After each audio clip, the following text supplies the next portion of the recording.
சிம்மாசனாதிபர்கள் நசரேந்தியே வந்து ஜெய ஜெயா வென்பர் கோடி ஜெய ஜெயா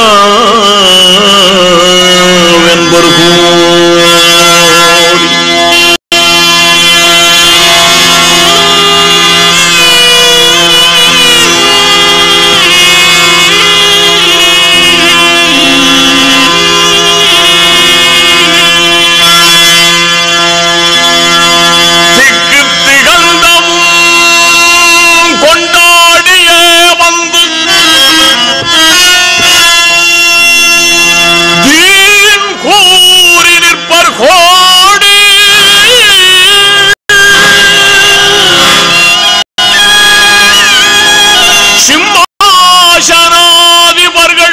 நசரேந்தியே வந்து ஜெய ஜெயா வென்பர் கோடி ஜெய ஜெயா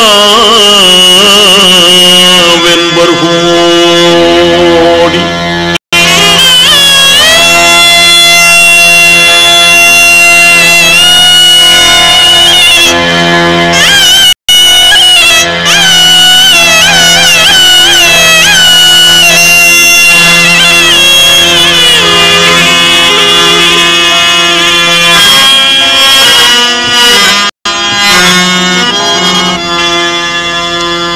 அக்கணருள் பெற்ற பெரியோர்கள் ஒலிமார்கள் அணி அணியாய் நிற்பர் கோடி. அஞ்ஞான வேர் அறுத்திட்ட மெஞ்ஞானிகள் அணைந்தருகில் நிற்பர் கோடி அணைந்தருகில் நிற்பர் கோடி.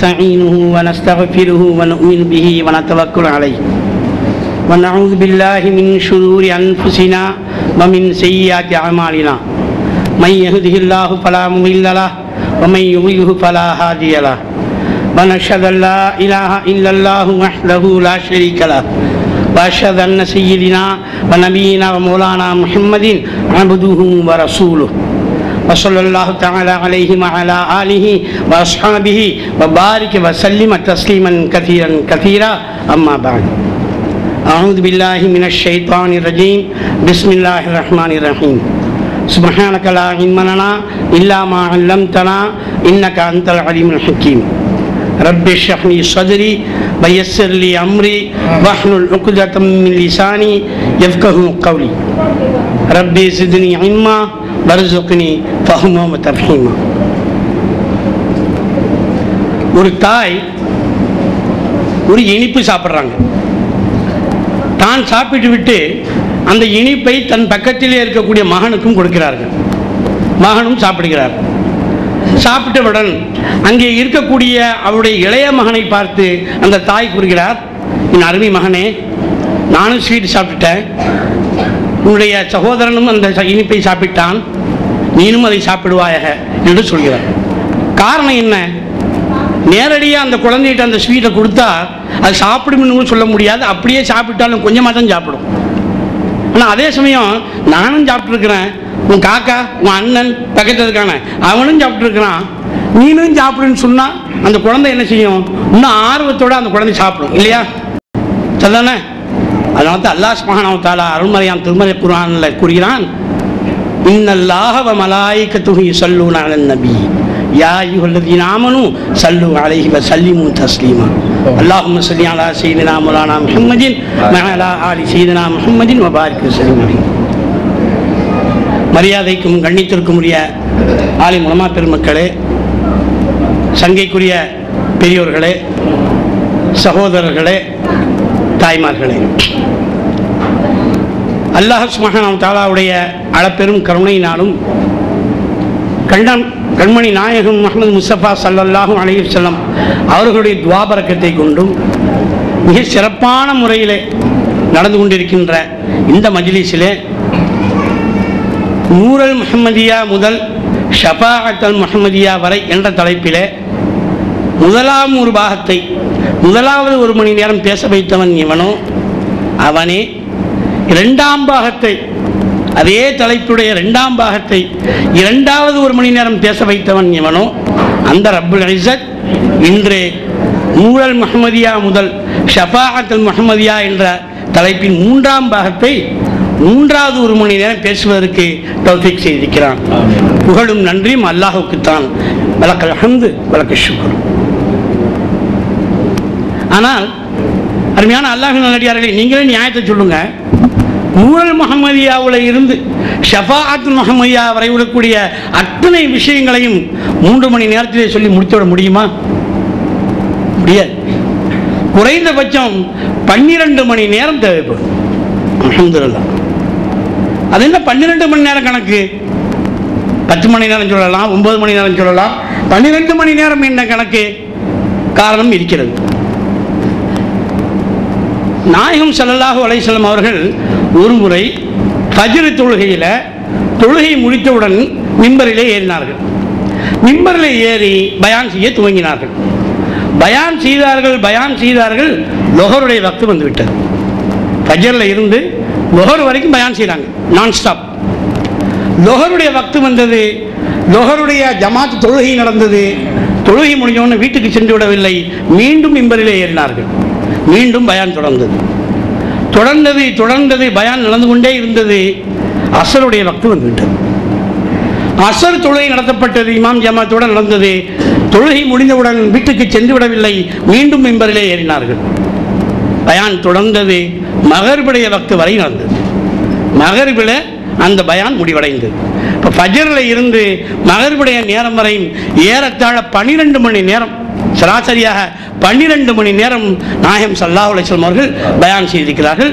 இந்த ஹதீஸ் ஹஜ்ரத் உமர் இப்னு கத்தாப் ரலியல்லாஹு தஆலா அன்ஹு, ஹஜ்ரத் ஹுதைஃபா இப்னு யமன் ரலியல்லாஹு தஆலா அன்ஹு, ஹஜ்ரத் அக்தாப் இப்னு அன்சாரி ரலியல்லாஹு தஆலா அன்ஹு, இந்த 3 பேரை ரிவாயத் செய்து புகாரியிலும் சஹீஹ் புகாரியிலும் சஹீஹ் முஸ்லிமிலும் இந்த ஹதீஸ் பதிவாயிருக்கிறது.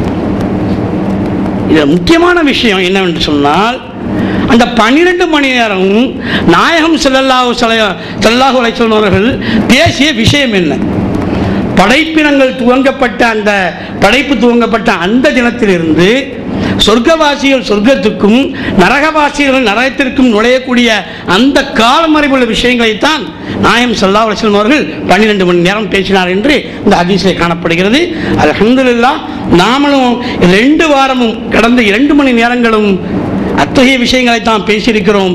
இன்ஷா அல்லாஹ் இன்று அத்தகைய விஷயத்தைத்தான் நாம் அந்த 3வது மணி நேரமும் பேச போகிறோம். ஆக இன்று இந்த தலைப்புடைய 3ஆம் பாகம் தானே தவிர முடிவான பாகம் அல்ல. இன்ஷா அல்லாஹ் நாடுனான்னு சொன்னா மீதி 9 மணி நேரமும் இதே தலைப்பில் இதே மஜ்லிஸிலே இத்தகைய விஷயங்களை சொல்லக்கூடிய தௌஃபீகை எனக்கும் கேட்கக்கூடிய தௌஃபீகை அல்லாஹ் உங்களுக்கும் தந்துடுவான். அருமையான அல்லாஹ்வின் நல்லடியார்களே, அல்லாஹ் நிச்சயமா தருவான். ஏனென்றால் அல்லாஹ்வுடைய வாக்கு முந்தி இருக்கிறது. அல்லாஹ் சுப்ஹானஹு வ தஆலா சொல்றான், வல்லதீன ஜாஹது ஃபீனா லயஹ்தியன்னஹும் சுபலனா. அவர்கள் எப்படி என்றால், யார் நமக்கு பாதையிலே முயற்சிக்கிறார்களோ அவர்களுக்கு நாம் பாதைகளை திறந்து விடுகிறோம். இன்னல்லாஹ லமஅல் முஹ்ஸினீன், அல்லாஹ் தஆலா இந்த முஹ்ஸினுடன் இருக்கிறேன் என்று சொல்றான்.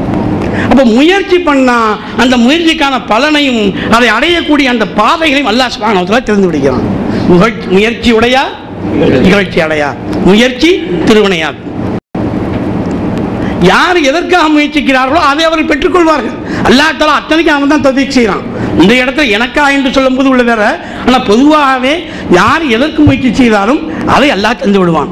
இந்த உலகத்தில் செல்வத்தை தேடுவதற்கு ஹலாலான முறையில் முயற்சி செய்தால் அதையும் அல்லாஹ் கொடுப்பான்.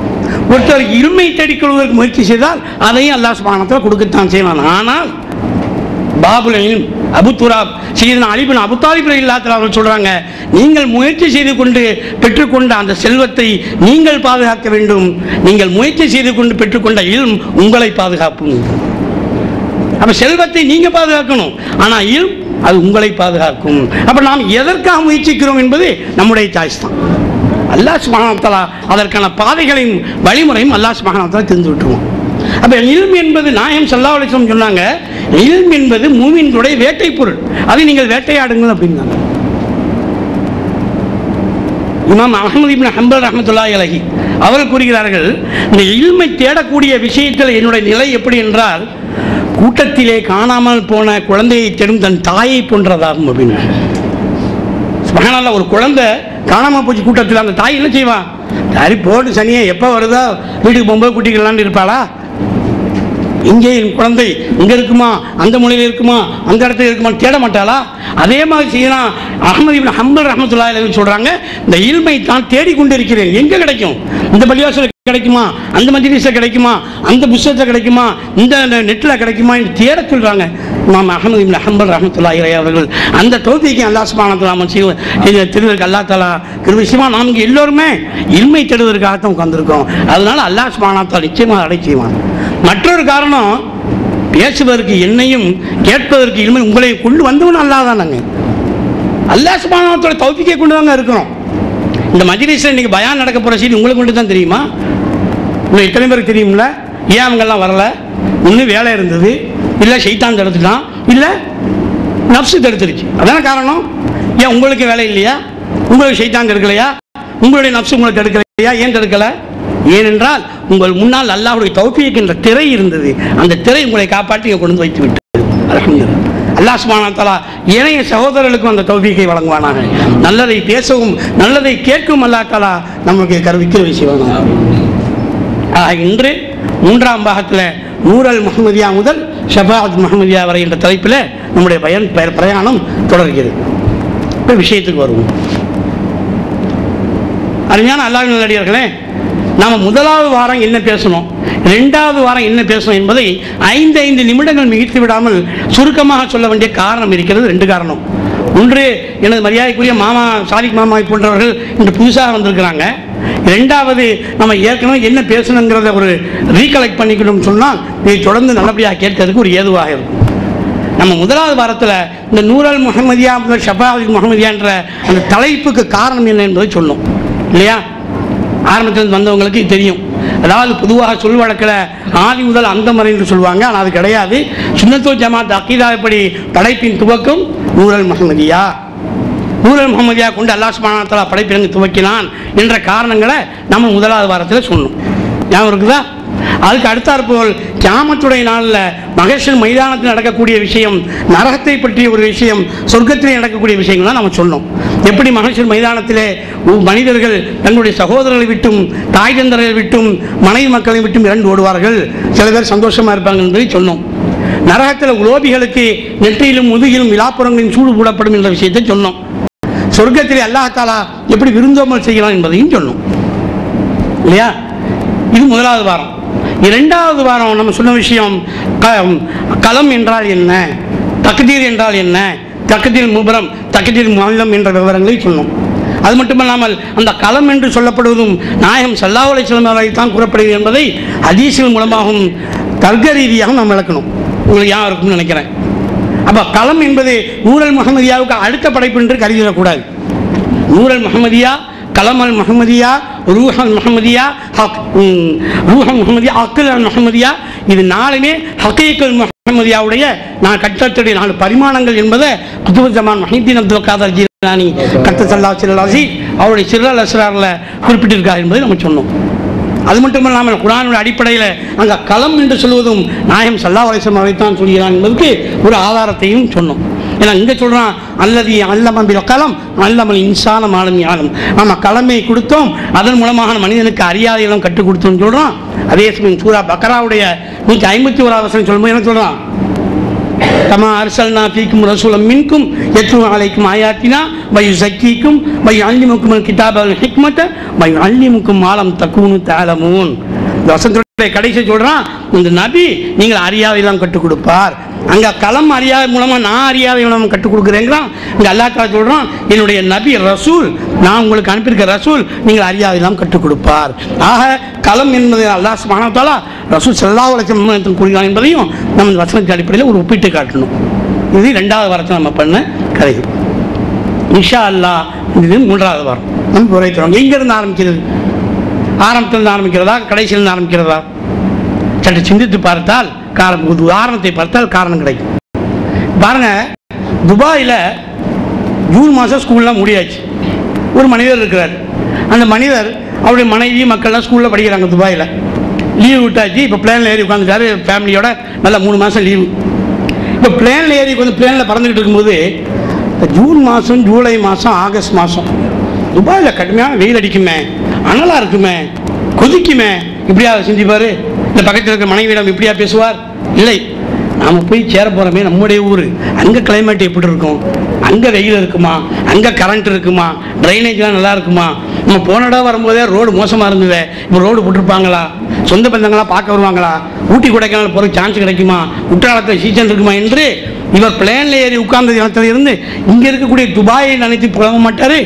அவர் போய் சேரக்கூடிய சொந்த ஊரில் என்ன எப்படி இருக்கும், என்ன இருக்கு என்பதை தான் அவர் பார்த்துக்கிட்டு இருப்பார் இல்லையா? அதிகபட்சம் போனால் பிளேன் இறங்குறதுக்கு நேரமானால் நம்ம திரும்பி இங்கே வருவோமே துபாய்க்கு செப்டம்பரில், அப்போ எப்படி வெயில் இருக்கும், வெயில் அடங்கி இருக்குமா, இல்லை அக்டோபர் வரைக்கும் இருக்குமா, அப்போ யோசிப்பார். அது வந்து யோசிக்கலாம். அதான் ஏன் ஒரு சாத்தியக்கூறு அல்லாஹ் வேறு விதமாக நாடலை என்று சொன்னால் அவர் துபாய்க்கு திருப்பி வரக்கூடிய சாத்தியக்கூறு இருக்கிறதுனால அவர் அதை பற்றி நினைப்பார். அதுவே கேன்சலில் போனால் அதை கூட நினைக்க மாட்டார் இல்லையா? அப்போ புறப்பட்டு வந்த இடத்துடைய சிந்தனையை விட போய் சேரக்கூடிய சிந்தனை தான் மனிதனுக்கு இருக்கிறது. அதான் இயற்கை. இங்கேயாவது திரும்பி வரக்கூடிய சாத்தியக்கூறு இருக்கிறது. ஆனால் நாம் புறப்பட்டு வந்துட்டோம், நமக்கு திரும்பி போய் சேரக்கூடிய சாத்தியக்கூறு கிடையாது. கறந்தபால் சுரந்த மடிக்குள் போவதும் இல்லை, பிதுக்கிற பேஸ்ட் டியூபுக்குள்ள போவதும் இல்லை, நாம் திரும்பி தாயின் கர்ப்பத்தில் நுழைவதும் இல்லை. அதாவது ஆதம் அலைஹிஸ்ஸலாம் முகதியில் ஏறி அமர்வதும் இல்லை. நாம புறப்பட்டு வந்துட்டோம். புறப்பட்டு வந்ததை நினைவு கூறணும். எதுக்காக? நாம் எங்கிருந்து வந்தோம், எப்படி வந்தோம் என்று நினைவு கூறுவது அது அல்லாஹ்வை சுக்ர் செய்வதற்கு உதவும். ஆனால் நாம் எங்க போறோம், எப்படி இருக்க போறோம் என்பதை நினைப்பது அல்லாஹ்வை திக்ர் செய்வதற்கு உதவும். அப்ப சுக்ருல்லாம் வேணும், திக்ருல்லாம் வேண்டும் இல்லையா? அதனால நம்முடைய உரைகளில் போய் சேரக்கூடிய அந்த மாஷர் மைதானம், அந்த நரகம், அந்த சொர்க்கம், அந்த நரகத்துடைய அந்த நிகழ்வுகளுக்கு மூலமாக ஆரம்பிப்பது தான் நாம் அதிகமான சிந்தனை செய்வதற்கு ஒரு ஏதுவாக இருக்கும். புறப்பட்டு வந்து சிந்திக்கணும். நாம் எப்படி வந்தோம்? அலஸ்துபி ரப்பிக்கும் காலு பலா ஷஹீதுலாம். அல்லாஹ் கேட்டால் நான் தான் ரப்புன்னு ஒத்துக்கிறீங்களா? நாம் எல்லாரும் சொன்னோம் நாங்கள் ஒத்துக்கொள்கிறோம். ஆனால் அப்படி ஒத்துக்கொள்ள சமயத்தில் யாரெல்லாம் நான் உன்னை ரப்புன்னு ஒத்துக்கிறேன், எனக்கு இஸ்லாமான ஒரு தாய் தந்தை வயிற்றில் பிறக்க வை என்று கேட்டு, அல்லது நீ யார் வயிற்றில் பிறக்க வைத்தாலும் பரவாயில்ல, எனக்கு இலாயத்தை கொடுத்து முஸ்லீம் ஆக்கின்னு கேட்டு நம்ம முஸ்லீமாக இருக்கிறோமா? நாம் நம் மார்க்கத்தை தேர்ந்தெடுத்துக் கொள்ளவில்லை, அல்லாஹ் நம்மை முஸ்லீமாக தேர்ந்தெடுத்து கொண்டான்.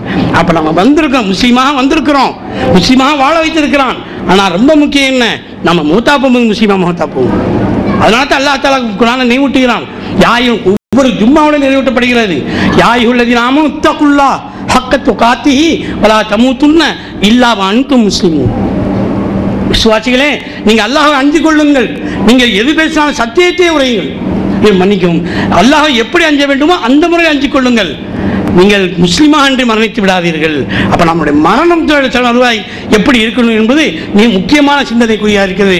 அதற்கப்புறம் நடக்கக்கூடிய விஷயங்களையும் நாம் அதிகமாக சிந்திக்க வேண்டியது நம் மீது கடமையாக இருக்கிறது. உண்மையான அல்லாஹ்வின் நல்லடியார்களே, தாய்மார்கள், அந்த அடிப்படையில் நம்ம முதலாம் பாகத்தில் இந்த குர்ஆனுடைய வசனங்களை வைத்து நம்ம அதை பார்த்துட்டோம் இல்லையா? இன்ஷா அல்லாஹ் இன்று ஹதீஸுடைய அடிப்படையில் அந்த நரகத்து சொர்க்கத்தை சில விஷயங்களை அறிந்து கொள்வோம். நாயகம் ஸல்லல்லாஹு அலைஹி வஸல்லம் அவர்களுக்கு அல்லாஹ் சுப்ஹானஹு வ தஆலா மேராஜுடைய தினத்திலையும் சில நரக சொர்க்க காட்சிகளை காமிச்சிருக்கிறான். அதே சமயம் கனவுலையும் காமிச்சிருக்கிறான். அப்படிப்பட்ட ஒரு கனவு, இந்த கனவுல 2 பேர் வர்றாங்க. வந்து ரசூல் ஸல்லல்லாஹு அலைஹி வஸல்லம் அவர்களை அழைத்து செல்கிறார்கள். அப்படி போகிறாங்க. போனால் ஒரு இடத்துல ஒரு மனிதர், அந்த மனிதனுடைய வாயில் ஒரு கொக்கி செலுத்தப்பட்டு அந்த வாய் எப்படி கிழிக்கப்படுகிறது. இன்னொருத்தர் கிழிக்கிறார். கிழித்து அந்த கொக்கியோட அந்த சதை பிச்சுக்கிட்டு வந்துடுது. பிரித்து கொண்டு வந்த உடனே அவர் அந்த கொக்கியில் அந்த சதையை பிரித்து போடுவதற்குள்ள அவருக்கு மீண்டும் வாய் வந்துடுது. ரசூலுல்லாஹ் துணுக்கிட்டு கேட்குறாங்க, என்ன கொடுமை, யார் இவர், ஏன் இப்படி தண்டனை? பதில் இல்லை. தாண்டி போகிறாங்க. கொஞ்சம் தூரம் போன உடனே ஒருத்தர் கீழே படுத்து கிடக்கிறாரு. அவருடைய நெஞ்சுக்கு மேலே ஒருத்தர் எந்திரிச்சு நிற்கிறாரு. அவர் கையில் பெரிய கல், அந்த கல்லை அவருடைய தலையில் போடுறாரு. தலை சுக்குநூறாக தெரிக்குது. கல் உருண்டு ஓடி வருகிறது. இவர் போய் கல்லை எடுத்துட்டு வர்றதுக்குள்ள முகம் திருப்பி வந்துருச்சு. மீண்டும் அவர் கல்லை போடுகிறார், முகம் சிதறுகிறது. இப்படியே தண்டனை தொடர்ந்து நடந்துகிட்டு இருக்குது. யார் இவர்? பதில் இல்லை. அடுத்தது தாண்டி போறாங்க. ஒரு நெருப்பு உலை, நெருப்பு அடுப்பு. இந்த அடுப்புக்குள்ள ஆண்களும் பெண்களும் நிர்வாணமாக தலைகளாக கட்டப்பட்டு தொங்கப்பட்டு அந்த நெருப்பு குண்டத்துக்குள்ள நுழைக்கப்படுகிறார்கள். உடம்பு கரித்து விடுகிறது. வெளியே வர்றாங்க, மீண்டும் உடம்பு வந்து விடுகிறது, மீண்டும் கரிக்கப்படுகிறார்கள். யார் இவங்க? பதில் இல்லை. நாலாவதாக ஒரு நெருப்பு ஆறு, அந்த நெருப்பு ஆறு ஒருத்தர் நீந்திக்கிட்டு வர்றாரு, கரைக்கு வருகிறார். கரையில் வரும்போது அவருடைய வாய்க்குள்ள ஒருத்தர் கள்ள தூக்கி போடுறாரு, மீண்டும் அவர் அந்த நெருப்பாட்டுக்குள் போய் விடுகிறார். யார் இவர்? பதில் இல்லை. அப்போ இந்த 2 பேரும் ரசூல் ஸல்லல்லாஹு அலைஹி வஸல்லம் அப்படியே அழைச்சிக்கிட்டு போறாங்க. இன்னும் கொஞ்சம் தூரம் போன உடனே ஒரு பெரியவர், ஆனால் உயரமாக இருக்கிறாரு, தன்னுடைய கையில் இருக்கக்கூடிய கைத்தடியை வைத்து அவர் இந்த கீழே இருக்கக்கூடிய நெருப்பு கங்குகளை அப்படி சேர்த்துக்கிட்டே இருக்கார். யார் அவர் சொல்லலை. அடுத்தது போகும்போது ஒரு அழகான பெரியவர், நல்ல அஜானு பாவுகா, அருமையான அழகான தாடி, பார்க்கறதுக்கே மனசு பரவசப்படுது. அவரும் அவருக்கு கீழே குழந்தைகள்லாம் இருந்து விளாண்டுக்கிட்டு இருக்கிறாங்க. இதை பார்த்துட்டு யார் வரும் அப்போ பதில் சொல்லப்படலை, தாண்டி போகிறாங்க. போன உடனே ஒரு மரம் வருகிறது. அப்போ இந்த 2 பேரும் சொல்கிறாங்க, யார சொல்லலாம், நீங்கள் அந்த மரத்தில் ஏறுங்க. மரத்தில் ஏறி செல்வதற்கு படிக்கட்டுகள் இருக்குது. இந்த படிக்கட்டில் ஏறுறாங்க. படிக்கட்டில் ஏறி கொஞ்சம் தூரம் போன உடனே ஒரு அறை தெரியுது. இந்த அறைக்குள்ளே போங்க யார சொல்லலாம் சொன்ன உடனே 3 பேரும் போகிறாங்க. அந்த அறைக்குள்ளே மிக அழகான ஆண்களும் பெண்களும் அமர்ந்திருக்காங்க, ரொம்ப அழகாக இருக்கிறாங்க. வெளியே வந்து இன்னும் மரம் மேலே ஏறுது படிக்கட்டு. அந்த படிக்கட்டில் மேற்கொண்டு ஏறுகிறார்கள். அங்கு பார்க்கும்போது மற்றொரு அறை இருக்கிறது. அந்த அறை கீழே பார்த்த அறையை விட இன்னும் விசாலமாக இருக்கிறது. அதற்குள்ளே இருக்கக்கூடியவர்களும் இன்னும் ரொம்ப அழகாக இருக்கிறாங்க, ரொம்ப கலகலப்பா, ரொம்ப சந்தோஷமா இருக்கிறாங்க. இதையும் பார்த்துட்டு ரசூல் ஸல்லல்லாஹு அலைஹி வஸல்லம் பரவசம் அடைந்து இருக்கும் பொழுது அந்த 2 பேரில் ஒருத்தர் பேச தொடங்குகிறார். அவர் சொல்றாரு, யார் ரசூலுல்லாஹ், நீங்க முதல்ல பார்த்தீங்களே ஊக்கு போட்டு வாய் கழிச்சுக்கப்பட்டதை, இவர் ஒரு பொய் சொன்னாருன்னு சொன்னா உலகம் பூராகம் பரவிவிடும், அவருக்கு தான் இந்த தண்டனைன்றாங்க. சரி சிந்தித்து பாருங்கள், அந்த காலத்தில் ஒரு புரளியோ ஒரு பொய்யை கிளப்புனா உள்ளூருக்குள்ள தான் பரவும் இல்லையா? ஆனால் இப்போ நிலைமை என்ன? டிவியில இன்டர்நெட்லேயே ஒரு பொய்யை சொன்னால் அது உலகம் பூராக பரவி விடுகிறது இல்லையா? இவ்வளோ நியூக்ளியர் ஹெட்ஸை வச்சுக்கிட்டு இருக்கலாம் பக்கத்துல இஸ்ரேல். அப்படி ஒரு நாடே இல்லாத மாதிரி இன்னும் சமாதான நாடு மாதிரி ஒரு பொய்யை வைத்து மற்ற நாடுகளை குற்றம் சாட்டி சமீபத்தில் தான் ஐநாவில் ஒரு பொய் நிறைவேற்றப்பட்டது. அது எப்படி உலகம் பூரா பரவிடுது? இந்த நாட்டில் இருக்குது, அந்த நாட்டில் இல்லை என்ற மாதிரி ஒரு பொய்யை அங்கே முன்வைக்கப்பட்டது. இவருடைய வாய் ஊக்கு போட்டு கிழிக்கப்படும். இதுதான் முதல் தண்டனை. 2வது, அந்த கீழே படுக்கப்பட்ட தலை சுக்குநூறா போச்சுல, அவர் தலை பூரா குர்ஆனுடைய இல்மு இருக்குது, ஆனால் தக்குவா இல்லை, அவர் கடைபிடிக்கவே இல்லை, குர்ஆனுக்கு மாற்றமாக தன் வாழ்க்கையை அமைத்துக் கொண்டார், அவருக்கு இந்த தண்டனை. 3வது பார்த்த அந்த ஆண் பெண்கள் நிர்வாணமாக தலைகளை தொங்கப்படப்பட்டவர்கள், அவர்கள் ஜினா செய்தவர்கள், அவர்களுக்கு அந்த தண்டனை. 4வது பார்க்கப்பட்டவர் வட்டி வாங்கி கொண்டவர், அவரை நெருப்பாட்டிலே நின்று கொண்டு வருகிறார். அடுத்தது பார்த்த அந்த உயரமான மனிதர் நெருப்பு கண்களை சேர்த்துக்கிட்டு இருந்தார்ல, அவர் நரகத்துடைய காவலாளி மலிக், அவரை பார்த்தாங்க. இது எல்லாமே நரகத்துக்கு சம்பந்தப்பட்ட காட்சிகள். அல்லாஹ் சுப்ஹானஹு வ தஆலா இந்த மெம்பரில் ஒரு ஆளாக நம்ம ஆவை விட்டு மல்லாம் நம்மை காப்பாற்றிடுவாங்க. அடுத்தது அவங்க பார்க்கும் பொழுது அந்த அஜானுபாவாக பெரியவர் இருந்தால் பாருங்க, தாடி வச்சுட்டு அழகா, அவர் யாருன்னு சொன்னால் அதாவது இப்ராஹிம் அலைஹிஸ்ஸலாம் அவர்கள் இருந்துட்டாங்க. அவர்களுக்கு கீழே அந்த விளையாடி கொண்டிருந்த குழந்தைகள் இருக்கு பாருங்க, அந்த குழந்தைகள் நாயம் ஸல்லல்லாஹு அலைஹி வஸல்லம் சொல்ல சொன்னாங்க, முஸ்லீம்களுடைய குழந்தைகளே மரணித்தவர்கள். உடனே அங்கே ஒரு சஹாபி கேட்டாங்க, யார் ரசூலுல்லாஹ், அப்போ முஷ்ரிக்குடைய குழந்தைகள், காஃபிருடைய குழந்தைகள், அவங்களும் சின்ன பிள்ளை மொத்தம் போனவங்க, அப்போ நாயம் ஸல்லல்லாஹு அலைஹி வஸல்லம் சொன்னாங்க, அவர்களும் தான் அப்படின்னா. சுப்ஹானல்லாஹ், இதில் உள்ள ஹிக்மத் நீங்கள் புரிஞ்சுக்கணும்னு ரசூல் ஸல்லல்லாஹு அலைஹி வஸல்லம் எல்லா குழந்தைகளும் பொதுவாக சொல்லியிருந்தான்னு வைங்க. இன்றைய காலகட்டத்தில் எவ்வளவோ ஹதீஸ்களை இது சரியா அது தப்பா என்னமோ பல காலம் வந்துருச்சு. அப்போ இந்த காலம் எழுதிடுவாங்க, இல்லை ரசூலுல்லாஹ் சொன்னது முஸ்லீம் குழந்தை தான் சொல்லியிருப்பாங்க, அது எப்படி அந்த குழந்தைய சொல்லியிருப்பாங்கன்னு ஒரு சந்தேகம் வந்திருக்கலாம். அல்லாஹ் காப்பாற்றலாம். அப்போ முதல்ல முஸ்லீம் குழந்தைங்க சொல்ல வச்சு அது ஒரு சஹாபியை கேட்க வச்சு நாயம் ஸல்லல்லாஹு அலைஹி வஸல்லம் அவர்களும் தான். அப்போ அந்த 7 குறிப்பிட்ட வயசு சொல்கிறாங்க, பருவமடையாத இந்த சிறு குழந்தைகளை வஃபாத்தானா அவர்கள் முஸ்லீமாக பிறந்த குழந்தைகள் தான், அவர்களும் முஸ்லீம்கள் தான் என்ற தகவல் தான் சொல்லப்படும். அந்த குழந்தைகள் அடுத்தாப்புல அந்த மரம் இருக்கு பாருங்க, அதான் சொர்க்கத்துக்கு போகிற படிக்கட்டுகள், அந்த மரங்களுடைய படிக்கட்டுகள்.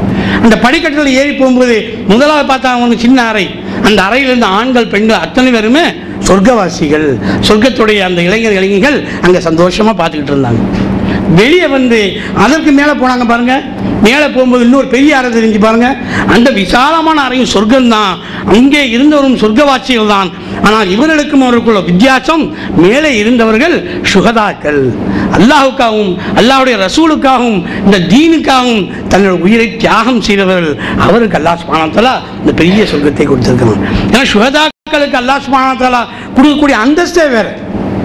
நாயகம் ஸல்லல்லாஹு அலைஹி வஸல்லம் மற்றொரு ஹதீஸை சொல்றாங்க, ஒரு ஷஹீது அவர் போரிலே கலந்து கொண்டு அவர் உடம்பிலிருந்து முதலாவது சொட்டு ரத்தம் வரும்போது அவர் செய்த அத்தனை பாவங்கள் மன்னிக்கப்பட்டு விட்டது. சரி, எவ்வளவு தூரம் போர் செய்யணும், அவர் எத்தனை போரில் கலந்துக்கிறணும், எவ்வளவு நேரம் ஒரு போரில் மினிமம் சொல்லுவாங்கல்ல, இப்போ பேசணும் 5 நிமிஷமாக பேசக்கூடாதா? ஒரு ஆள் பேச சொல்கிறோம், ஒரு நிமிஷத்தில் அஸ்ஸலாமு அலைக்கும் டாட்டா பைப்புன்னு சொல்லிட்டு என்ன சொல்லுவோம், இன்னும் கொஞ்ச நேரமே பேசுங்கன்னு சொல்லுவோமா இல்லையா? அந்த மாதிரி எவ்வளவு நேரம் அவர் போர் செஞ்சுருக்கணும். நாயகம் ஸல்லல்லாஹு அலைஹி வஸல்லம் சொன்னாங்க, ஒரு ஒட்டகத்திலிருந்து பால் கறப்பதற்கு எவ்வளோ நேரம் ஆகுமோ அவ்வளோ நேரம் அவர் சண்டை பிடிச்சிருந்தா போதும், அவருக்கு சொர்க்கம் வாஜிபாகி விட்டது அப்படின்னா ஷஹீதுகளுக்கு. நாளைக்கு கியாமத்து நாளில் அவர் வரும்போது அந்த உடம்புல அந்த ரத்தம் ஓடிக்கொண்டு இருக்கும், ஆனால் அது கஸ்தூரியுடைய வாசமாக இருக்கும்.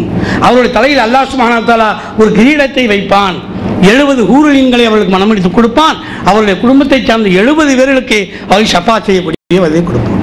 யாருக்கு? ஷஹீதுகள், அதாவது அந்த சுஹதாக்களுக்கு. அப்போ அதனால தான் அதனுடைய அறை எவ்வளவு மிக அகலமாக இருந்தது. இவ்வளவும் சொல்லிட்டு அந்த 2 பேரில் ஒருத்தர் சொன்னார், யார் ரசூலுல்லாஹ், நான் ஜிப்ரீல், இவர் மீகாயில், உங்களுக்கு இது அல்லாஹ் காண்பிச்சதுனால வந்துக்கணும்னு சொல்லிட்டு அடுத்தது சொன்னாங்க, யார் ரசூலுல்லாஹ் சற்று மேலே பாருங்கள் அப்படின்னாங்க. மேலே பார்த்தாங்க, இன்னும் மிக அழகான ஒரு மேகத்தை பார்த்தார்கள். மேகம் அப்படியே ஜொலிக்குது, மேகத்துக்குள்ள அப்படியே லைட்லாம் போட்ட மாதிரி ரொம்ப அழகாக இருக்குது, பார்க்கறதுக்கே ரம்மியமாக இருக்குது. அப்போ சையதுனா ஜிப்ரீல் அலைஹிஸ்ஸலாம் சொன்னாங்க, யார் ரசூலுல்லாஹ், அந்த இடம் தான் நீங்கள் இருக்கக்கூடிய இடம். சொர்க்கத்திலே நாயகம் ஸல்லல்லாஹு அலைஹி வஸல்லம் கொடுக்குறானே எந்த தரஜா அந்த மேகத்துடைய நிழலுடைய அந்த மேகத்துடைய இடமா இருக்கும்.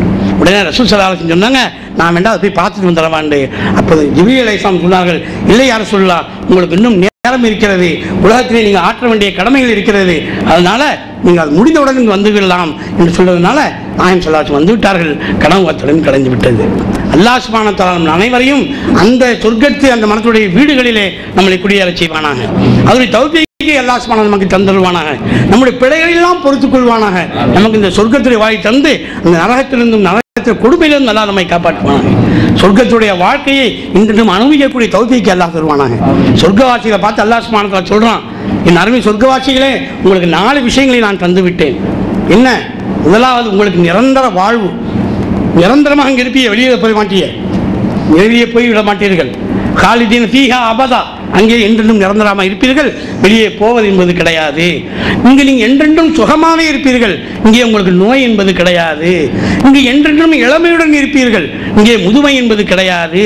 இங்கே என்றென்றும் சந்தோஷமாக இருப்பீர்கள், இங்கே கவலை என்பது கிடையாது. உங்களுக்கு அல்லாஹ்வோட பூமியில் ஒரு அப்பாயின்மெண்ட் இருந்தது, இன்று அந்த அப்பாயின்மெண்ட் உங்களுக்கு கிடைத்து விட்டது. அதெல்லாம் அல்லாஹ் சுப்ஹானஹு வ தஆலா கூறுவான் என்று நாயகம் ஸல்லல்லாஹு அலைஹி வஸல்லம் சொன்ன ஹதீஸ்கள் பதிவாயிருக்கு. சொர்க்கத்தில் அல்லாஹ் சுப்ஹானஹு வ தஆலா ஒரு அடியானை கேட்குறான், என்னுடைய அருமை அடியான், உனக்கு என்ன வேணும் கேளு. அந்த அடியார் சொல்லுவார், யா அல்லாஹ், எனக்கு இந்த விஷயம் வேணும், இது வேணும், எடுத்துக்க, தந்துட்டேன். எனக்கு அது வேணும், தந்துட்டேன். இப்படி அந்த சொர்க்கவாசி தனக்கு என்னென்னலாம் நினைவு இருக்குதோ அவ்வளையும் கேட்பார். அல்லாஹ் சுப்ஹானஹு வ தஆலா அவ்வளையும் கொடுத்துருவான். கொடுத்து முடிஞ்சவனு கேட்பான், போதுமா, எல்லாம் எல்லாம் பெற்றுக்கொண்டேனே அப்படிம்பாங்க. அப்போ அல்லாஹ் சொல்லுவானா, இல்லையே, நீ இந்த இதை கேட்கணும்னு நினச்சில, ஆசைப்பட்டீல, மறந்துட்டீலம்மா. யாரெல்லாம் நான் மறந்துட்டேன், அதையும் தான், அதையும் கொடுப்போம். இந்த இது வேணும்னு கேட்டீங்களா, ஆசைப்பட்டீல மனசில், யாரெல்லாம் ஆமாம் மறந்துட்டேன், இந்தாங்க அதையும் பிடிங்கன்னு சொல்லி மறந்ததை எல்லாம் அல்லாஹ்வே நினைவுபடுத்தி அல்லாஹ் சுப்ஹானஹு வ தஆலா கேட்க வைப்பான். அப்படி கேட்டு அதையும் கொடுத்து முடித்து விடுறதுக்கு அப்புறம் அல்லாஹ் சுப்ஹானஹு வ தஆலா சொல்லுவானா, என்னுடைய அடியானே, இவ்வளவு நேரமாக நீ கேட்ட எல்லாத்தையும் தந்துட்டேன், அதே அவ்வளவையும் ஒரு முறை நீ கேட்காமையும் நான் தருகிறேன் அப்படின்னு சொல்லி மற்றொரு முறை என்றாவது கொடுத்துருவான். சுப்ஹானல்லாஹ். அத்தகைய விழுந்த அந்த சொர்க்கத்துடைய வாழ்க்கையை நாம் அடையக்கூடிய தௌஃபீக் அல்லாஹ் தருவானாக. சொர்க்கத்தை அடையக்கூடிய வழிகளை கற்றுக்கொள்ளக்கூடிய தௌஃபீக் அல்லாஹ் தருவானாக. நரகத்தை விட்டு பாதுகாப்பு பெறக்கூடிய அந்த கடமை, அந்த தௌஃபீக்கை அல்லாஹ் நமக்கு தருவானாக. நான் நாயகம் ஸல்லல்லாஹு அலைஹி வஸல்லம் சொன்னாங்க, மனிதர்களே, அதாவது நான் நரகத்தை பார்த்தேன், அதை விட ஒரு கொடுமையானதை நான் பார்த்ததே இல்லை, ஆனால் அதை விட்டு விரண்டோடியவன் தூங்கிக் கொண்டிருக்கிறான். நான் சொர்க்கம் மாதிரி அழகான வேற ஒன்றையும் பார்த்ததில்லை, ஆனால் அதை அடைய வேண்டியவனும் தூங்கிக் கொண்டிருக்கிறான் அப்படின்னு. எல்லாம் நரகத்தை விட்டு விரண்டோடவனும் தூங்கிக் கொண்டிருக்கிறான், சொர்க்கத்திற்காக நெருங்க வேண்டியவனும் தூங்கிக் கொண்டிருக்கிறான். ஆக நாம இங்கே விழித்து அந்த நரகத்தை விட்டு விரண்டோடவும் சொர்க்கத்தை அடையக்கூடிய தௌஃபீக்கை அல்லாஹ் சுப்ஹானஹு வ தஆலா நமக்கு தந்துருவானாக. அந்த உயர்ந்த அந்த நமக்கு தருவானாக. நரகத்துடைய நெருப்பை விட்டும் நம்மை எல்லாம் என்றென்றும் காத்தருவானாக. அதனுடைய முயற்சிகளையும் அதை வழிமுறை கற்றுக்கொள்ளக்கூடிய தௌஃபீக்கை அல்லாஹ் சுப்ஹானஹு வ தஆலா நமக்கு தந்துருவானாக. இப்போ நாம நேரம் முந்தைய காலத்துக்கு போயிடுவோம்.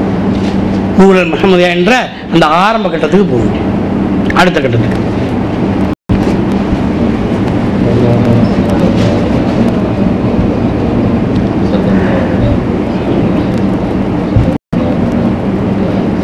பொதுவாக எந்த ஒரு விஷயங்களையும் உதாரணங்கள் மூலமாக சொல்லும்போது எளிமையாக புரிஞ்சுக்கலாம். ரோஜா பூ இருக்கு பாருங்க, ரோஜா பூவுக்கு என்று ஒரு வாசம் இருக்குது இல்லையா? இந்த வாசத்தை நம்ம முகந்து பார்க்கும் பொழுது அது ரோஜான்னு அறிஞ்சிக்கிறோம். வாசம் இல்லைன்னு சொன்னால் அது ரோஜாவாக தான் இருக்குன்னு சொல்ல முடியாது. ஏனென்று சொன்னால் மற்றொரு பூ இருக்குது, எருக்கம் பூன்னு நினைக்கிறேன், அது பார்வைக்கு ரோஜா மாதிரியே இருக்கும். இமாம் பூசைரி ரஹ்மத்துல்லாஹி அலைஹி அவர்கள் தன்னுடைய கசீதத்துல் புர்தாவில் முஸ்லீம்களுடைய படைக்கு ரோஜாவை உருவப்படுத்தி முஷ்ரிக்குடைய படைக்கு இந்த எருக்கம்பூவை உருவப்படுத்துறாங்க. சொல்றாங்க, போர்க்களத்தில் முஸ்லீம்களுடைய படைகளும் முஷ்ரிக்குடைய படையும் நிற்கும் பொழுது அவர்கள் வைத்திருக்கக்கூடிய வாள், அந்த அணிந்திருக்கக்கூடிய ஆடை, கவசம், வாகனம் இதையெல்லாம் பார்க்கும்போது முஸ்லீம் படை எது முஷ்ரிக் படை எதுன்னு தெரியாது. எப்போ தெரியும் என்று சொன்னால், இந்த முஸ்லீம் படை என்ற ரோஜாவின் மீது அல்லாஹ்வுடைய உதவி என்ற காற்று வீசும், அது வெற்றி என்றும் வாசத்தை கொடுக்கும். அப்போ நாம் அறிந்து கொள்ளலாம் இது முஸ்லீம்களுடைய படை, இது முஸ்லீம்களுடைய படை என்று. அப்போ இதில் நம்ம தெரியக்கூடிய விஷயம் என்னன்னு சொன்னால், ரோஜாவை நாம் ரோஜா என்று அறிந்து கொண்டது அந்த ரோஜாவுடைய வாசத்தை நாம் நுகர்ந்ததுனால தான் இல்லையா? அதே மாதிரி ஒரு அல்வா இருக்குன்னு வைங்களேன், அல்வா இனிக்குது, அல்வா இனிக்கிறது அல்வாவோட தான் இருக்குது. அந்த அல்வா இனிக்கிறதுங்கிறது எப்படி நம்ம தெரிஞ்சுக்கிட்டோம்? அந்த இனிப்பை நாம் சுவைத்த காரணத்தினால அது இனிப்பு, இந்த இனிப்பு இந்த அல்வாவுடைய இனிப்பு என்பதை நாம் தெரிந்து கொண்டோம். அப்போ அல்வாவை அல்வா என்று தெரிந்து கொண்டது அதன் இனிப்பை நாம் சுவைத்த காரணத்தினால் இல்லையா? நெருப்பை சுடுவது என்று நாம் அறிந்து கொண்டது அதை நாம் தொட்டு அதில் நம்ம பட்ட காரணத்தினால். தண்ணீரை குளிர்ச்சி என்று நாம் அறிந்து கொண்டது அதை நாம் பருகிய காரணத்தினால். அப்போ ரோஜா, அல்வா, நெருப்பு, தண்ணீர் என்ன பொருள்? அது உள்ளமை இல்லையா? அதனுடைய அந்த வாசம், அந்த இனிப்பு, அந்த சூடு, அந்த குளிர்ச்சி தான் என்ன? அதனுடைய தன்மை இல்லையா? அப்போ உள்ளமை என்பது தன்மை. இதைத்தான் அரபியில் சொல்றாங்க தாத் என்றும் சிபத் என்றும் சொல்கிறார்கள் இல்லையா? அப்போ தாத்தோட தான் சிபத் இருக்குது, சிபத்து மூலமாகத்தான் தாத்தை அறிந்து கொள்கிறோம். அது விளங்கிச்சா உங்களுக்கு? ரோஜா என்பது தாத்து, அதனுடைய வாசம் என்பது சிபத். இந்த ரோஜாவோட தான் வாசம் இருக்குது, தாத்தோட தான் சிபத்து இருக்குது. சிபத்து மூலமாகத்தான் நம் ரோஜாவை அறிந்து கொண்டோம் இல்லையா? அப்போ அல்லாஹ் என்பது தாத்து, அர் ரஹமத் என்பது அர் ரஹமான் என்பது சிபத்து. அந்த ரஹமானை, அந்த ரஹமத் என்ற நாயகம் ஸல்லல்லாஹு அலைஹி வஸல்லம் நூரல் முஹம்மதியா கிடைத்தது, அதன் மூலமாக நாம் அறிந்து கொண்டோம். ரஹமத்தின் மூலமாக நாம் ரஹமானை அறிந்து கொண்டோம். அந்த ரஹமான் அல்லாஹ் தான் என்பதையும் அறிந்து கொண்டோம். அந்த ரஹமத்தை அல்லாஹ் சுப்ஹானஹு வ தஆலா தன்னுடைய ரஹமத்திலிருந்து நூர் முஹம்மதியா கொண்டு வந்தான். அதை கொடுப்பதற்கு படைப்பினங்களை கொண்டு வந்தான். அந்த படைப்பினங்கள் ரஹமத்தை கொடுத்தான். அதான் அல்லாஹ் சொன்னான், வமா அர்ஸல்நாக இல்லா ரஹ்மத்துல் லில் ஆலமீன். சூரா அன்பியாவில் 107வது வசனத்தில் சொன்னான். நம்ம தாத் மூலமாகத்தான் சிபத்தை அறிந்து கொண்டோம். தாத்துடன் தான் சிபத்து இருக்கிறது. அப்போ அல்லாஹ் சுப்ஹானஹு வ தஆலாவுடைய 100 அஸ்மால் ஹுஸ்னா என்ன? அத்தனையும் அல்லாஹ்வுடைய சிபத்துகள். அல்லாஹ் தான் தான் அவனுடைய அத்தனை சிபத்துகளும் இருக்கு பாருங்க, அது அவனுடைய தன்மை. இந்த சிபத்துகளை நாம் எப்படி அறிந்து கொண்டோம்? அந்த சிபத்துகளை நாம் அனுபவித்து தான் அறிந்து கொண்டோம். இப்போ பாருங்க, அல்லாஹ் யாரு? அர் ரஹ்மான் உர் ரஹீம், அல் மலிக்கல் குத்தூஸ் சலாமுல் முஃமினுல் முஹைமினுல் அசீசுல் ஜப்பார் முத்தகப்பிர் அல் ஹாலிக். அவன் படைப்பவன். அல்லாஹ் படைப்பவன் நம்ம எப்படி அறிந்து கொண்டோம்? அவன் நம்மை படைத்ததனால அறிந்து கொண்டோம். அல்லாஹ் படைத்ததுனால அந்த படைப்பாளன் தான் நம்மை படைத்தான் அறிந்து கொண்டோம். நம்மை படைக்கவே இல்லைன்னு நம்ம அல்லாஹ்வை படைப்பாளன் எப்படி அறிந்து கொள்ள முடியும் இல்லையா? அப்போ அல்லாஹ்வை எப்படி நம்ம படைப்பாளன் அறிந்து கொண்டோம்? நம்மை படைத்ததுனால அவனை படைத்தவன் அறிந்து கொண்டோம். நம்ம படைத்த நமக்கு பசி ஏற்பட்டது, தேவை ஏற்பட்டது, அதுக்கான ரிசுக்கை அல்லாஹ் தந்தான். அப்போ அல்லாஹ் நமக்கு ரிசுக்கை தந்ததனால் அவனை நாம் ரஸாக் என்று அறிந்து கொண்டோம். அப்போ அல்லாஹ் சுப்ஹானஹு வ தஆலா மனிதனையும் படைத்தான், அவனுடைய பசியையும் படைத்தான், அவனுடைய தேவையும் படைத்தான். ஏன்? அவன் தான் அறியப்படும் என்பதற்காக. அல்லாஹ் சுப்ஹானஹு வ தஆலா மனிதன் படைத்தான், அந்த மனிதனுக்கு ஒரு நஃப்ஸையும் படைத்தான், அந்த நஃப்ஸுக்கு நல்லதையும் அவன் தான் கற்றுக் கொடுத்தான், தக்குவ கெட்டதையும் அவன் தான் கற்றுக் கொடுத்தான். அல்லாஹ் சுப்ஹானஹு வ தஆலா வஷ்ஷம்ஸி வதுஹாஹா வல் கமரி இதா தலாஹா வன்னஹாரி இதா ஜல்லாஹா வல்லைலி இதா யக்ஷாஹா வஸ்ஸமாஇ வமா பனாஹா வல்அர்தி வமா தஹாஹா வநஃப்ஸின் வமா ஸப்பாஹா ஃபஅல்ஹமஹா ஃபுஜூரஹா வதக்வாஹா கத் அஃலஹ மன் ஸக்காஹா வகத் காப மன் தஸ்ஸாஹா. நாம் நப்சை படைச்சோம், அது செவ்வையாக்கணும். அதுக்கு தீமையும் கற்றுக் கொடுத்தோம், தக்குவாவையும் கற்றுக் கொடுத்தோம். யார் தங்களை பரிசுத்தப்படுத்திக் கொண்டார்களோ அவர்கள் வெற்றி அடைந்தார்கள், யார் கோட்டை விட்டாங்களோ அவர்கள் நஷ்டமடைந்து விட்டார்கள். அப்ப அல்லாஹ் தஆலா ரெண்டையும் கற்றுக் கொடுத்தான். பாவம் என்பதை தீமை என்பதை அவன் தான் கற்றுக் கொடுத்தான். ஏன்? அந்த பாவம் நீ பாதுகாப்பு பெறணும், அதை விலகிக் கொள்ள வேண்டும். அதற்கு நான் ரிசுக்கு தருவேன், நான் கொடைகள் கொடுப்பேன். அல்லாஹ் தஆலா நன்றி இருந்தால் அவன் ஷாக்கிர் என்று அறிந்து கொள்ளப்பட வேண்டும். அல்லது நீ பாவம் செஞ்சிட்டியா, பரவாயில்ல, நீ மன்னிப்பு கேளு, நான் மன்னிக்கிறேன். ஏன்? நீ மன்னிப்பு கேட்டால் தான் நான் கஃபார் என்பதை அறிவிக்க முடியும், இல்லையா? நம்ம மன்னிப்பே கேட்கறேன்னா அல்லாஹ் கஃபூர், அல்லாஹ் ரவுஃப், அல்லாஹ் அஃபூவை என்பதை நம்ம எப்படி தெரிஞ்சுக்க முடியும்? அதனால தான் அல்லாஹ் சுப்ஹானஹு வ தஆலா சொன்னான், நான் படைக்கப்பட்ட பொக்கிஷமாக இருந்தேன், நான் அறியப்பட வேண்டும் என்று நாடினேன், நான் படைப்பினங்களை துவங்கினேன். எப்படி அறியப்படணும்? அவனுடைய சிஃபத்துகளை கொண்டு அறியப்பட வேண்டும். பாவம்னு ஒன்று செஞ்சு அதுக்கு மன்னிப்பு கேட்டால் தான் பாவத்தையும் மன்னிக்க முடியும். அப்போதான் கஃபூர். பாவமே செய்யலான்னு சொன்னால் ஒரு நாயகம் ஸல்லல்லாஹு அலைஹி வஸல்லம் ஹதீஸ் சொன்னாங்க, ஒரு சமுதாயம் நாங்கள் இனிமேல் பாவமே பண்ண மாட்டோம் என்று முடிவு பண்ணி டிக்ளேர் பண்ணி பாவமே பண்ண நிப்பாட்டிட்டா அல்லாஹ் தஆலா அந்த சமுதாயத்தை அழித்து வேறொரு சமுதாயத்தை கொண்டு வந்து விடுவான். அவர்கள் பாவம் செய்வார்கள், அந்த பாவம் மன்னிப்பும் கேட்பார்கள்.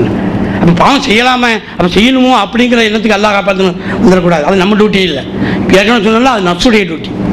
அதுதான் அந்த நப்சோடு நீங்கள் போராடுங்க, நப்சோட ஜிஹாத் செய்யுங்க. நப்சோட ஜிஹாத் அக்பர்னு சொன்னது அதுக்காகத்தான். நீங்கள் போராடுங்க, நப்சை வென்றாலும் உங்களுக்கு பரிசு இருக்குது, அதில் தோற்றாலும் உங்களுக்கு பரிசு இருக்குது. அல்லாஹ் தஆலா வெல்லக்கூடிய அந்த தௌஃபீக்கை எனக்கு தருவானாங்க. நப்சுல் அம்மாராவாக இருக்குது, அதை நப்சுல் லப்பாமா மாற்றுங்க. அல்லாஹ் தஆலா நப்சுல் முத்துமையினா நான் மாற்றி தருகிறேங்க. ஒரு ஸ்டெப் எடுத்து வச்சா அல்லாஹ் 10 ஸ்டெப் எடுத்து வைப்பான். ஆக அல்லாஹ் தஆலா தன் அறிந்து கொள்ளப்பட வேண்டும், அர் ரஹ்மான் என்று அறிந்து கொள்ள வேண்டும் என்பதற்காக ரஹ்மத்துல் ஆலமீனை கொண்டு வந்தான். மற்ற சிஃபத்துகளை தான் ஹாலிக் என்று அறியப்பட வேண்டும், தான் கஃபூர் என்று அறியப்பட வேண்டும், தான் ரஸாக் என்று அறியப்பட வேண்டும். இன்னும் அவனுடைய அஸ்மால் ஹுஸ்னாவுடைய அத்தனை அவனுடைய அந்த சிஃபத்தை கொண்டும் அறியப்பட வேண்டும் என்பதற்காக படைப்பினங்களை துவங்கினான். நாயகம் ஸல்லல்லாஹு அலைஹி வஸல்லம் அழகாக சொன்னார்கள். அல்லாஹ் சொன்னான் ஹதீஸ் குதுஸிலே, நான் அறியப்பட வேண்டும் என்று நாடி நான் மறைக்கப்பட்ட பொக்கிஷமாக இருந்தேன், நான் அறியப்பட வேண்டும் என்று நாடினேன், நான் படைப்பினங்களை துவங்கினேன் என்ற செய்தியை இந்த மூலமாக நாம் அறிந்து கொள்கிறோம். இதனுடைய சில விஷயங்களை தான் நாம் முதலாவது பாகத்தில் சொல்லணும். இப்போ நம்ம அடுத்த கட்டத்துக்கு வர வேண்டும். என்ன?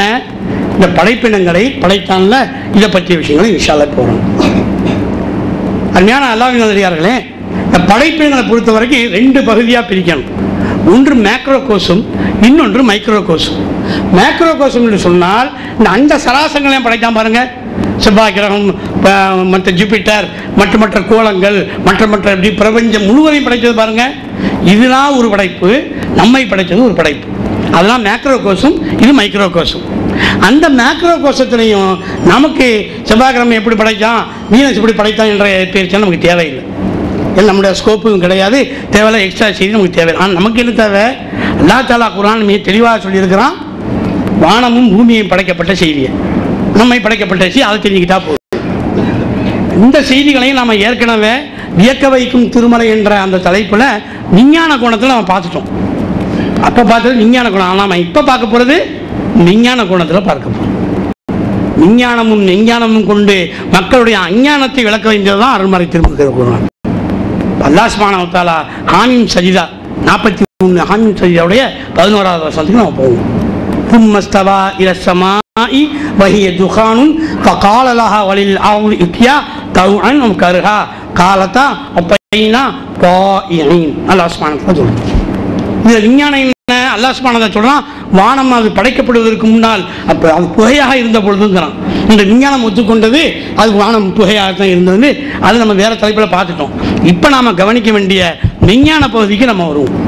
குர்ஆனில் விஞ்ஞானம் இருக்கிறது, விஞ்ஞானம் இருக்கிறது, இறைஞானம் இருக்கிறது, எல்லாமே உள்ளதுதான் குர்ஆன். குர்ஆன் என்பது ஒரு கடல்.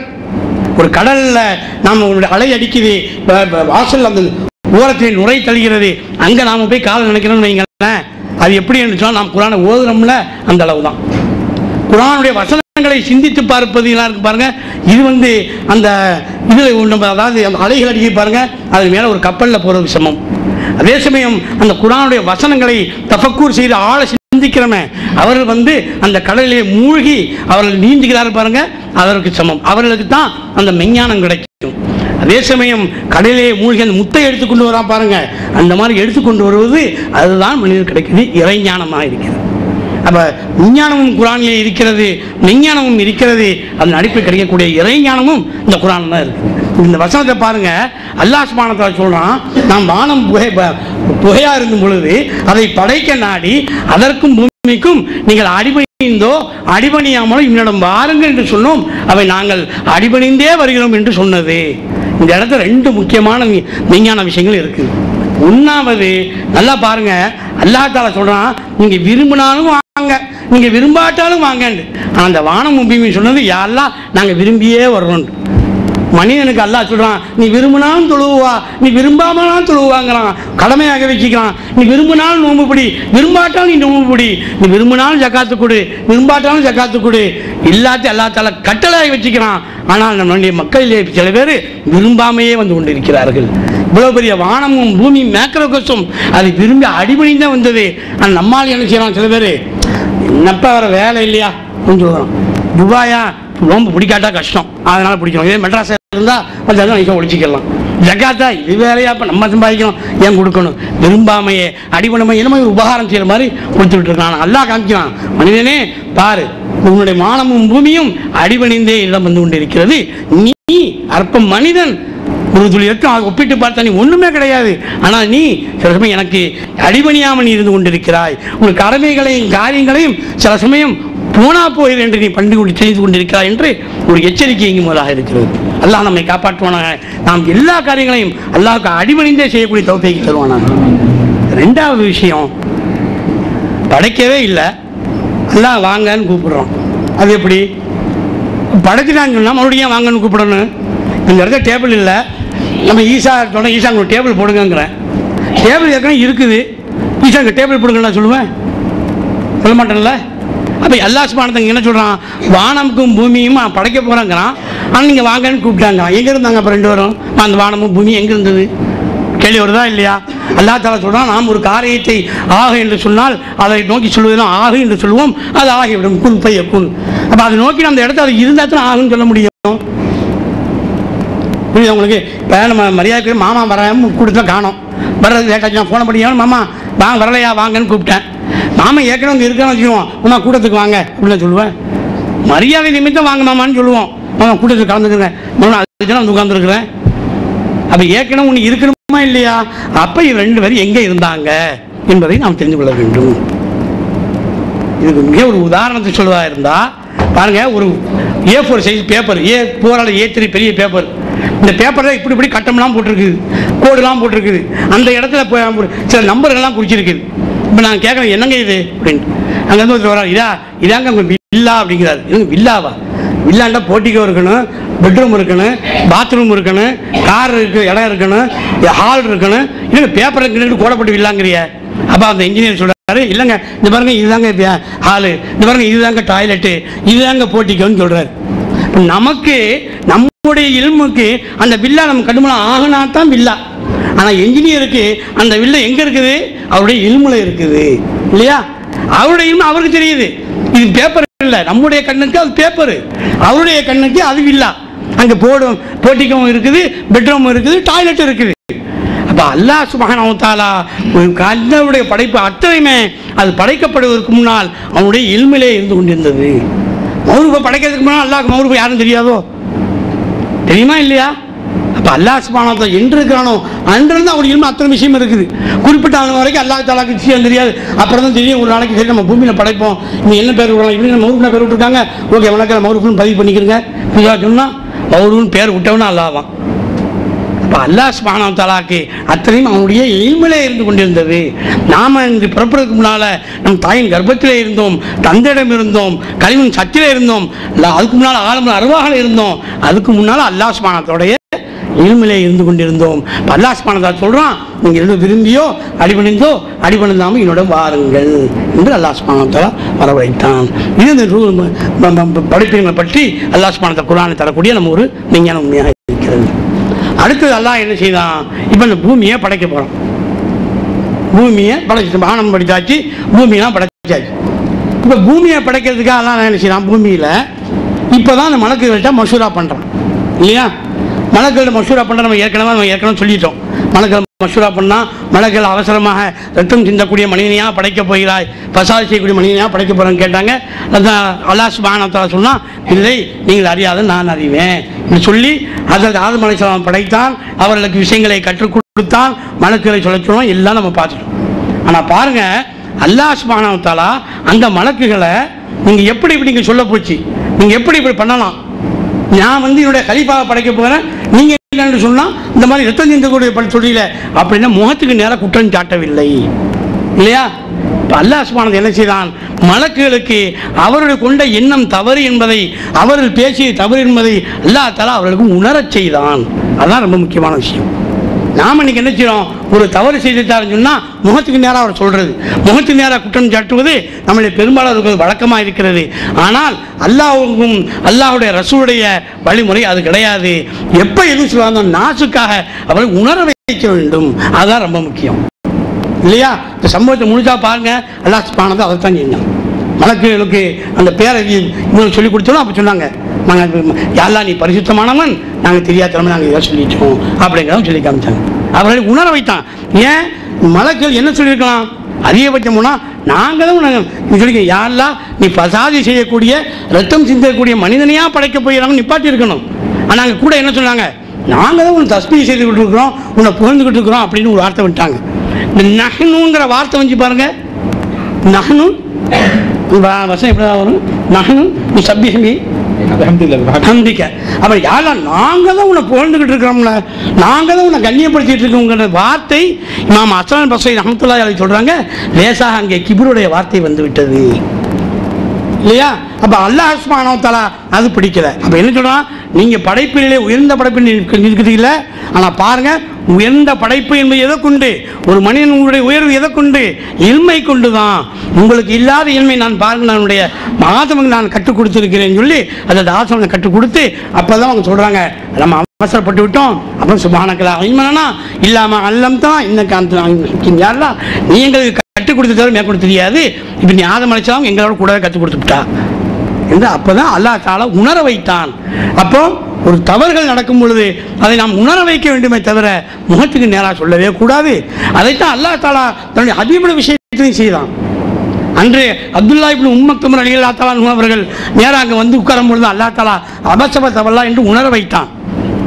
ஒரு மனிதர் ஒளி செய்யும் போது தவறாக ஒளி செய்கிறார், அங்கே இருக்கக்கூடிய ஹஜ்ரத் ஹஸன் ரலியல்லாஹு தஆலா அவர்கள் சிறு வயது பிராயம், இல்லை நீங்கள் இப்படி தப்பு செய்கிறீன்னு சொல்லலை, அவர்கள் சாச்சா நான் ஒளி செய்கிறத கொஞ்சம் பாருங்கள் சரியாக இருக்கான்னு பாருங்கன்னு சொல்லி ஒளி செய்து அவரை உணர வைத்தார்கள். அதுதான் மார்க்கம். அல்ஹம்துலில்லாஹ் அந்த ஹதீஸுடைய படித்த காரணத்தினால் அல்லாஹ் சுப்ஹானஹு வ தஆலா எனக்கு அப்படி ஒரு வாய்ப்பு தந்தான். ஒரு பள்ளிவாசலில் இமாம் பயான் செய்யும் பொழுது ஹுதைஃபா இப்னு யமன் ரலியல்லாஹு தஆலா அன்ஹுட்ட அதாவது உமர் ரலியல்லாஹு தஆலா கூட கேட்பாங்க, இந்த மாதிரி என்னுடைய பேர் பட்டியலில் முனாஃபிக்குடைய பட்டியலில் என் பேருக்கு இருக்கான்னு கேட்டாங்க.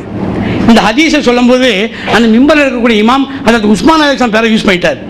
எனக்கு நல்லா தெரியும் அவங்க உமர் ரலியல்லாஹு தஆலா தான் கேட்டதுன்னு இல்லையா? இப்போ அந்த இமாம் இறங்கி எவ்வளோ சலாம் கொடுக்கும்பொழுது முகத்துக்கு நேரம் அவருக்கு சொன்னால் எவ்வளோ எம்பரசிங்காக இருக்கும். ஆனால் நான் எப்படி அவர்கிட்ட சொன்னேன், நான் சொன்னேன் அல்லாஹ் மன்னிக்கணும், அல்லாஹ் என்னை எப்படி சொல்ல வைத்தான்னு சொன்னால், இமாம் அவர்களே ரொம்ப ஜஸாக்கல்லாஹு ஹைர். ஏன் காக்கா, இல்லை நான் தப்பாக 2-3 பயானில் உமர் இல்லாத பேரை சொல்லிவிட்டேன், நீங்கள் சொல்லணும்னு தெரியாது உஸ்மான் ரலியல்லாஹு தஆலான்னு சொல்ல 5 நிமிஷம் அப்படி போனவர் திருப்பி வந்துட்டார், காக்கா நீங்கள் சொன்னோன்னா எனக்கு ஏன் வருது, நீங்கள் சொன்னாங்க காக்கா கரெக்டு, நான் தான் தப்பாக சொல்லிட்டேன் அப்படின்னார். அப்போ தவறுகளை உணர வைக்க முடியும் தவிர முகத்துக்கு நேரம் சொல்லக்கூடாது. ஒரு போரில் இந்த முனாஃபிக்கள் என்று தெரியாமே நாயகம் ஸல்லல்லாஹு அலைஹி வஸல்லம் அனுமதி கொடுத்துட்டாங்க, அவர்களுக்கு வர வேணாங்கன்ட்டு. அதை அல்லாஹ் சொல்லும்போது கூட நம்ம ஆசுக்காகத்தான் கேட்டான், நான் உங்களை மன்னித்து விட்டேன்னு சொல்லிட்டு இப்பெல்லாம் அன்கன்னு சொல்லிட்டு அப்புறம் தான் ஏன் உங்களுக்கு அனுமதி கொடுத்து ஒரு நாசுக்கா. அப்போ அந்த மாதிரி தவறுகளை நம்ம உணரத்தான் வைக்கணும். நாயகம் ஸல்லல்லாஹு அலைஹி வஸல்லம் அவர்களும் என்றைக்கு அதை தான் பயன்படுத்துகிறாங்க. பாருங்க, உதைபியா உடன்படிக்கை நடந்துச்சு பார்த்தீங்களா? அந்த உதைபியா உடன்படிக்கை நடந்து முடிஞ்ச உடனே எல்லாரும் திரும்பி கிளம்பணும் இல்லையா? ஆனால் உடனே கிளம்ப முடியாது. அந்த காலத்தில் உடனே ட்ரெயினில் ஏறும் போய்கிட்டே இருக்கலாம், பஸ்ஸாக இருந்தால் போய்கிட்டே இருக்கலாம். அப்படி அந்த காலத்தில் அது முடியாது. கிளம்புறதுன்னு சொன்னால் அதுக்கு ஆயத்தமாக இருக்கு 2-3 நாள் ஆகும். அப்படி ஆயத்தமாகும்போது அங்கேயே கேம்ப் அடித்து எல்லோரும் தங்கியிருக்கிறாங்க அந்த உதைபியாவோட ஏரியாவில். அப்போ அந்த நேரத்துக்கு இரவு நேரத்தில் ஒரு சஹாபி இளம் வயசுக்காரர் அவர் என்ன செஞ்சார், எந்திரிச்சு இரவு நேரம் சிறுநீர் கழிக்கிறதுக்காக தண்ணி எடுத்து போய் சிறுநீர் கழிச்சிட்டு வர்றாரு. வரும்போது பார்த்தாரு தூரத்தில் ஒரு நெருப்பு தெரியுது. இவர் கொஞ்சம் கொஞ்சமாக ஒளிஞ்சு பக்கத்தில் போய் பார்த்தார். பார்த்தா அந்த உதைபியா உடன்படிக்கை சமயத்தில் நிறைய உம்ராக்கா வந்தவங்க தானே, அதில் இருக்கக்கூடிய இளவயது பெண்கள் அவங்க அந்த நெருப்பை சுற்றி உட்காந்து பேசிக்கிட்டு இருக்காங்க. இந்த சஹாபி என்ன இளவயசு இல்லையா, அதனால இந்த சஹாபி என்ன செஞ்சாங்க, அவங்களும் போய் அந்த இருட்டில் பின்னாடி உட்காந்துக்கிட்டாங்க. அவன் யார் சஹாபிகளை பற்றி கண்ணிய குறைவாக நினைச்சிடக்கூடாது, இளவயது அந்த அளவு புரிஞ்சுக்குங்க. இப்போ கொஞ்ச நேரத்தில் என்ன ஆச்சுன்னா, அந்த இருட்டு நேரத்தில் நாயகம் ஸல்லல்லாஹு அலைஹி வஸல்லம் அவர்களும் தன்னுடைய சிறுநீர் கழிப்பதற்காக வெளியே வர்றாங்க. வெளியே வந்தவங்களுக்கு தூரத்தில் அவர் இருக்கிறத அல்லாஹ் காமிச்சு கொடுத்துட்டான். எவ்வளோ இருட்டாக இருந்தாலும் நாயகம் ஸல்லல்லாஹு அலைஹி வஸல்லம் கண்ணுடைய கூர்மைக்கு எல்லாம் காமிச்சு கொடுத்துருவான்ல. லவ்ஹுல் மஹ்ஃபூஸை பார்க்கக்கூடிய கண்கள் அந்த இருட்டில் பார்க்காதா? இப்போ பார்த்த உடனே இவர் அந்த பெண்களுடைய மத்தியில், வயசு பெண்கள் மத்தியில் இருக்காருன்னு தெரிஞ்ச உடனே ரசூல் ஸல்லல்லாஹு அலைஹி வஸல்லம் சத்தம் போடுறாங்க. அந்த சஹாபியுடைய பேர் கௌஸ் இப்னு அபு அப்துல்லா. கௌஸ் அபு அப்துல்லா. இப்போ ரசூல் ஸல்லல்லாஹு அலைஹி வஸல்லம் போட்டாங்க, யா கௌஸ் அபு அப்துல்லா சத்தம் போட்டாங்க. சத்தம் போட்ட உடனே அந்த சஹாபிக்கு பயம் வந்துருச்சு. ஆஹா, நம்ம ரசூல் ஸல்லல்லாஹு அலைஹி வஸல்லம் பார்த்துட்டாங்களே, இப்போ நம்ம கண்டிக்க போகிறாங்கன்னு சொல்லிட்டு பயந்து வர்றாரு. இப்போ ரசூல் ஸல்லல்லாஹு அலைஹி வஸல்லம் என்ன நீங்கள் இப்படி வயசு பொண்ணுங்க இருக்கிறாங்க, அங்கே போய் உட்காந்துட்டு இருக்கிறீங்களா, ஹராம் இல்லைன்னு சொல்லலை. நாயகம் ஸல்லல்லாஹு அலைஹி வஸல்லம் கேட்குறாங்க, என்ன பண்ணிக்கிட்டு இருக்கீங்க அப்படின்னு கேட்ட உடனே இவர் சரி ஒரு வேளை ரசூல் ஸல்லல்லாஹு அலைஹி வஸல்லம் நம்ம ஏன் வந்தோன்னு தெரியலை அப்படின்னு சொல்லி நினச்சிக்கிட்டு, இல்லை ரசூலுல்லாஹ் எனக்கு ஒட்டகம் காணாமல் போச்சு அதுக்காக வந்தேன் தேடிக்கிட்டு. ஓ அப்படியா, சரி பரவாயில்ல, நாங்கள் நான் டாய்லெட் போகிறேன், நீங்கள் ஒன்றா வாங்க சொல்லி அவர்கிட்ட தண்ணியை கொடுத்துட்டு கூட்டிகிட்டு போகிறாங்க. கொஞ்சம் தூரம் போய் அந்த கடன்கள் முடிச்சுட்டு வெளியே வர்றாங்க. வந்தவொன்னே அவரை பாட்டு, ஏன் அபு அப்துல்லா நான் போகிற எக்ஸிராத ஜமனிக்கா அப்துல்லா ஒட்டகம் காணாமல் போகணுன்னு சொல்லி கிடச்சிருச்சா? உடனே சாதி இல்லை சொல்ல தேடிக்கிட்டே இருக்கிறேன் அப்படின்னாங்க. அன்றைய பொழுது முடிஞ்சு. இப்போ அடுத்த நாள் எடுத்தால் கிளம்பணும். கிளம்புறதுக்கு எல்லாரும் ஆயத்தம் பண்ணிக்கிட்டு இருப்பாங்கல்ல. இப்போ ஆயத்தம் பண்ணிக்கிட்டு இருக்கும்போது இந்த சாஹிபி கண்ணில் படுறாரு. கண்ணில் பட்டோம் ரசூல் ஸல்லல்லாஹு அலைஹி வஸல்லம், யா அபு அப்துல்லா நான் பால் எக்ஸிராத ஜமனிக்கா, ஜமனிக்காண்ட ஒட்டம் தானே, நான் பால் எக்ஸிராத ஜமனிக்கா யார் சொல்லா தேடிக்கிட்டு இருக்கணும் ஒட்டகத்தை அப்படிங்கிறார். இப்போ இந்த பயணம் போய்கிட்டே இருக்கிறாங்க. 4 நாள் பயணம் 5 நாள் பயணம் ஆகும்ல. போகிற வழியில் மறுபடியும் ஒரு சந்திச்சா போதும், யாகம் போப்பிடலா நான் பால் எக்ஸிராத ஜமனிக்கா யாரை சொல்லா தேடிக்கிட்டா இருக்குன்னு இப்படியே பேசி மதீனாவும் வந்துருச்சு. மதீனாவில் போய் அடுத்த நாள் இந்த மஸ்ஜித் நபவிக்கு தொழு வருவார்ல, ரசூல் ஸல்லல்லாஹு அலைஹி வஸல்லம் இகாமத்துக்கு பின்னால் திரும்பி எல்லாரும் வரிசையெல்லாம் சரி பண்ணுறாங்க. சரி பண்ணும்போது இந்த சஹாபி 2ஆவது லைன் நிற்கிறார். 2ஆவது லைன் பார்த்தோன்னே, ஏன் அபு அப்துல்லா மா பால் எக்ஸிராத ஜமனிக்கா, பார்த்தாரு ஏன்டா இது பம்பா இருக்குது, ரசூல் ஸல்லல்லாஹு அலைஹி வஸல்லம் விடுற மாதிரியே தெரியலையே அப்படின்னு என்ன பண்ணாரு. அடுத்த நாள் 8வது சப்பில் 10வது சப்பில் போய் நின்றுக்குருவார். 10வது சப்பில் நின்றாலும் நாயகம் ஸல்லல்லாஹு அலைஹி வஸல்லம் அவர்கள் சப்பில் ஒழுங்குபடும்போது அல்லாஹ் தஆலா காமிச்சிருவான். அங்கே இருப்பார், எல்லா சஹாபாக்களும் நிற்பாங்க. இருந்து சத்தம் போடுறது, யா அபு அப்துல்லா மா பால் எக்ஸிராத ஜமனிக்கா, அவர் அங்கேருந்து யார் சொல்லாங்கன்னு தேடிக்கிட்டு தான் இருக்கிறேன் அப்படிங்கிறது. சஹாபாக்களும் என்ன தெரியலையேன்னு கேட்டு இப்படியே ஓடுது. இவர் பார்த்தாரு, இது சரியாக வராது, நாயகம் ஸல்லல்லாஹு அலைஹி வஸல்லம் நம்ம விடுற மாதிரி தெரியல, கொஞ்ச நாளைக்கு இந்த பக்கமே வர வேணாம் அப்படிங்கிறத செஞ்சார். அன்று மஸ்ஜித் நபவியில் கிட்டத்தட்ட 7 பள்ளியாசல் தொழுகை நடந்திருக்கு. இவர் வேறு பள்ளியாசலுக்கு போயிடுறது. வேறு பள்ளியாசல் தொழுதுகிட்டு இருந்தவர் கொஞ்ச நாள் கழித்து இவருக்கு இங்கே தொழுகணுன்னு ஆசை. மஸ்ஜித் நபவியில் தொழுவலையாக ஒரு 2 ரக்காத் நஃபிலா தொழுவன்னு சொல்லி அந்த ஆடான டைம் இருக்கும் பாருங்கள், அதாவது இந்த லோகருக்கு முந்தின நேரம் அல்லது அசருடைய நேரம், அப்போ யாரும் இருக்க மாட்டாங்கல்ல, அப்போ ரசூல் ஸல்லல்லாஹு அலைஹி வஸல்லம் வரமாட்டாங்கன்னு சொல்லி இவர் லேசாக அப்படி வந்து அந்த 2 ரக்காத்து நஃபில் தொழுகிறார். தொழுதுகிட்டே இருக்கிறாரு. ஒரு உருவம் அப்படியே கிராஸ் பண்ணுது. யாருன்னு சொன்னால் நாயகம் ஸல்லல்லாஹு அலைஹி வஸல்லம் தாண்டி போகிறாங்க.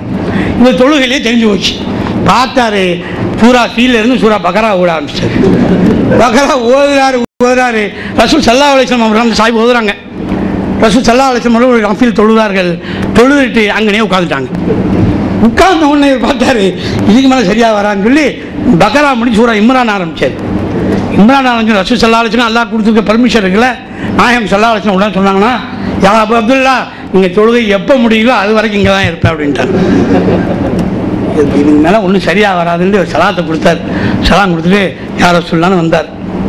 பால் எக்ஸிராத ஜமனிக்கா ஒட்டகம் என்னாச்சு கிடச்சிச்சா அப்படின்னா, உடனே சொன்னார், யாரை சொல்லா என்ன மன்னிச்சுக்கிறேங்க, நான் இஸ்லாத்துக்கு வந்ததிலிருந்து என்னுடைய ஒட்டகம் தொலைந்து போகவே இல்லை, இனி மன்னித்துக் கொள்ளுங்கள். ஏன் அவர் உணர்ந்து விட்டார் ரசூல் ஸல்லல்லாஹு அலைஹி வஸல்லம் எதுக்கு சொல்கிறாங்க. உடனே நாயகம் ஸல்லல்லாஹு அலைஹி வஸல்லம் அப்போ கூட நீங்கள் சரி தவறு ஒத்துக்கலான்னு கேட்கல, ரஹ்மத்திக் ரஹ்மத்திக் ரஹ்மத்திக் ரஹ்மத்திக் 4 தடவை சொன்னார். சுப்ஹானல்லாஹ், எவ்வளவு எளிமையாக எவ்வளவு அருமையாக அவர் செய்த தவறு அவருக்கு எவ்வளவு அழகுபட நாயகம் ஸல்லல்லாஹு அலைஹி வஸல்லம் எடுத்து கொடுத்துருக்கார் என்பதை சம்மதி மூலமாக பாருங்கள். இதுதான் ஒரு உயர்ந்த ஒரு பாடத்தை நாயம் ஸல்லல்லாஹு அலைஹி மூலமாக நமக்கு கற்றுத்தந்திருக்கிறார்கள். அந்த அளவு அந்த உபதேசங்கள் யார் செய்தாலும் அவர்கள் துன்புறுத்தாம, அவர்கள் மனசு வருத்தப்படாம, முகத்துக்கு நேராக அவளை நிந்தனை செய்து விடாமல் எடுத்துக்கொள்ளக்கூடிய தௌஃபீக்கை அல்லாஹ் சுப்ஹானஹு வ தஆலா தந்துருவாங்க. எல்லாருக்கும் உபதேசம் செய்து கொடுக்கணும்னு சொல்ல பிடிக்காது. அதனால அந்த நளினமான முறையில் நம்ம விஷயங்களை எடுத்து சொல்லணும். அதான் அதே சமயம் நம்முடைய இது எப்படி தெரியுமா, நம்ம உபதேசங்களை கேட்க வேண்டும். நாம உபதேசம் சொல்லும் போது மனசில் புண்படாம மெதுவாக சொல்லணும். ஆனால் அதே சமயம் உபதேசம் கேட்கக்கூடிய விஷயத்தில் நாம தலை வணங்கணும். நீங்கள் நிறைய பேருக்கு யாராவது அட்வைஸ் பண்ணால் பிடிக்கிறது இல்லை, என்னையும் சேர்த்து தான். சில சமயத்தில் அட்வைஸ் பண்ணால் அது தெரியாமல் இப்படி வருது. அல்லாஹ் தான் என்னை காப்பாற்றணும், அல்லாஹ் தான் எல்லாரையும் காப்பாற்றணும். அப்போ உபதேசங்களை நாம் கேட்கறது நம்ம மேலே வாஜிபாக இருக்கிறது. நல்லவர்கள் உயர்ந்தவர்கள் சொன்னால் அதை ஆர்வத்தோட கேட்கணும். எப்படி யார் மாதிரி, அதாவது அபூதர் ரலியல்லாஹு அன்ஹு மாதிரி கேட்கணும். அதில் அபூதர் ரலியல்லாஹு அன்ஹு ரசூல் ஸல்லல்லாஹு அலைஹி வஸல்லம் கேட்குறாங்க, யார் ரசூலுல்லாஹ் எனக்கு உபதேசம் செய்யுங்கள் அப்படின்றாங்க. ரசூல் ஸல்லல்லாஹு அலைஹி வஸல்லம் சொன்னாங்க, அபூதர்தாவே நீர் தக்குவாவை கடைப்பிடிப்பீராக அப்படின்னாங்க. சரி ரசூல் நான் போயிட்டு வரேன்னு போயிடல. உடனே அபூதர் ரலியல்லாஹு அன்ஹு சொல்கிறாங்க, யார் ரசூலுல்லாஹ் இன்னும் சற்று உபதேசம் செய்யுங்கள்ன்றாங்க. அபூதர்தாவே நீர் குர்ஆனை பற்றி பிடிப்பீராக, zikr செய்வீராக, அது நாளைக்கு உமக்கு மறுமையிலே உமக்கு சாட்சி செய்வதற்கு உதவியாக இருந்தாங்க. யார் ரசூலுல்லாஹ் இன்னும் கொஞ்சம் உபதேசம் செய்யுங்கள்.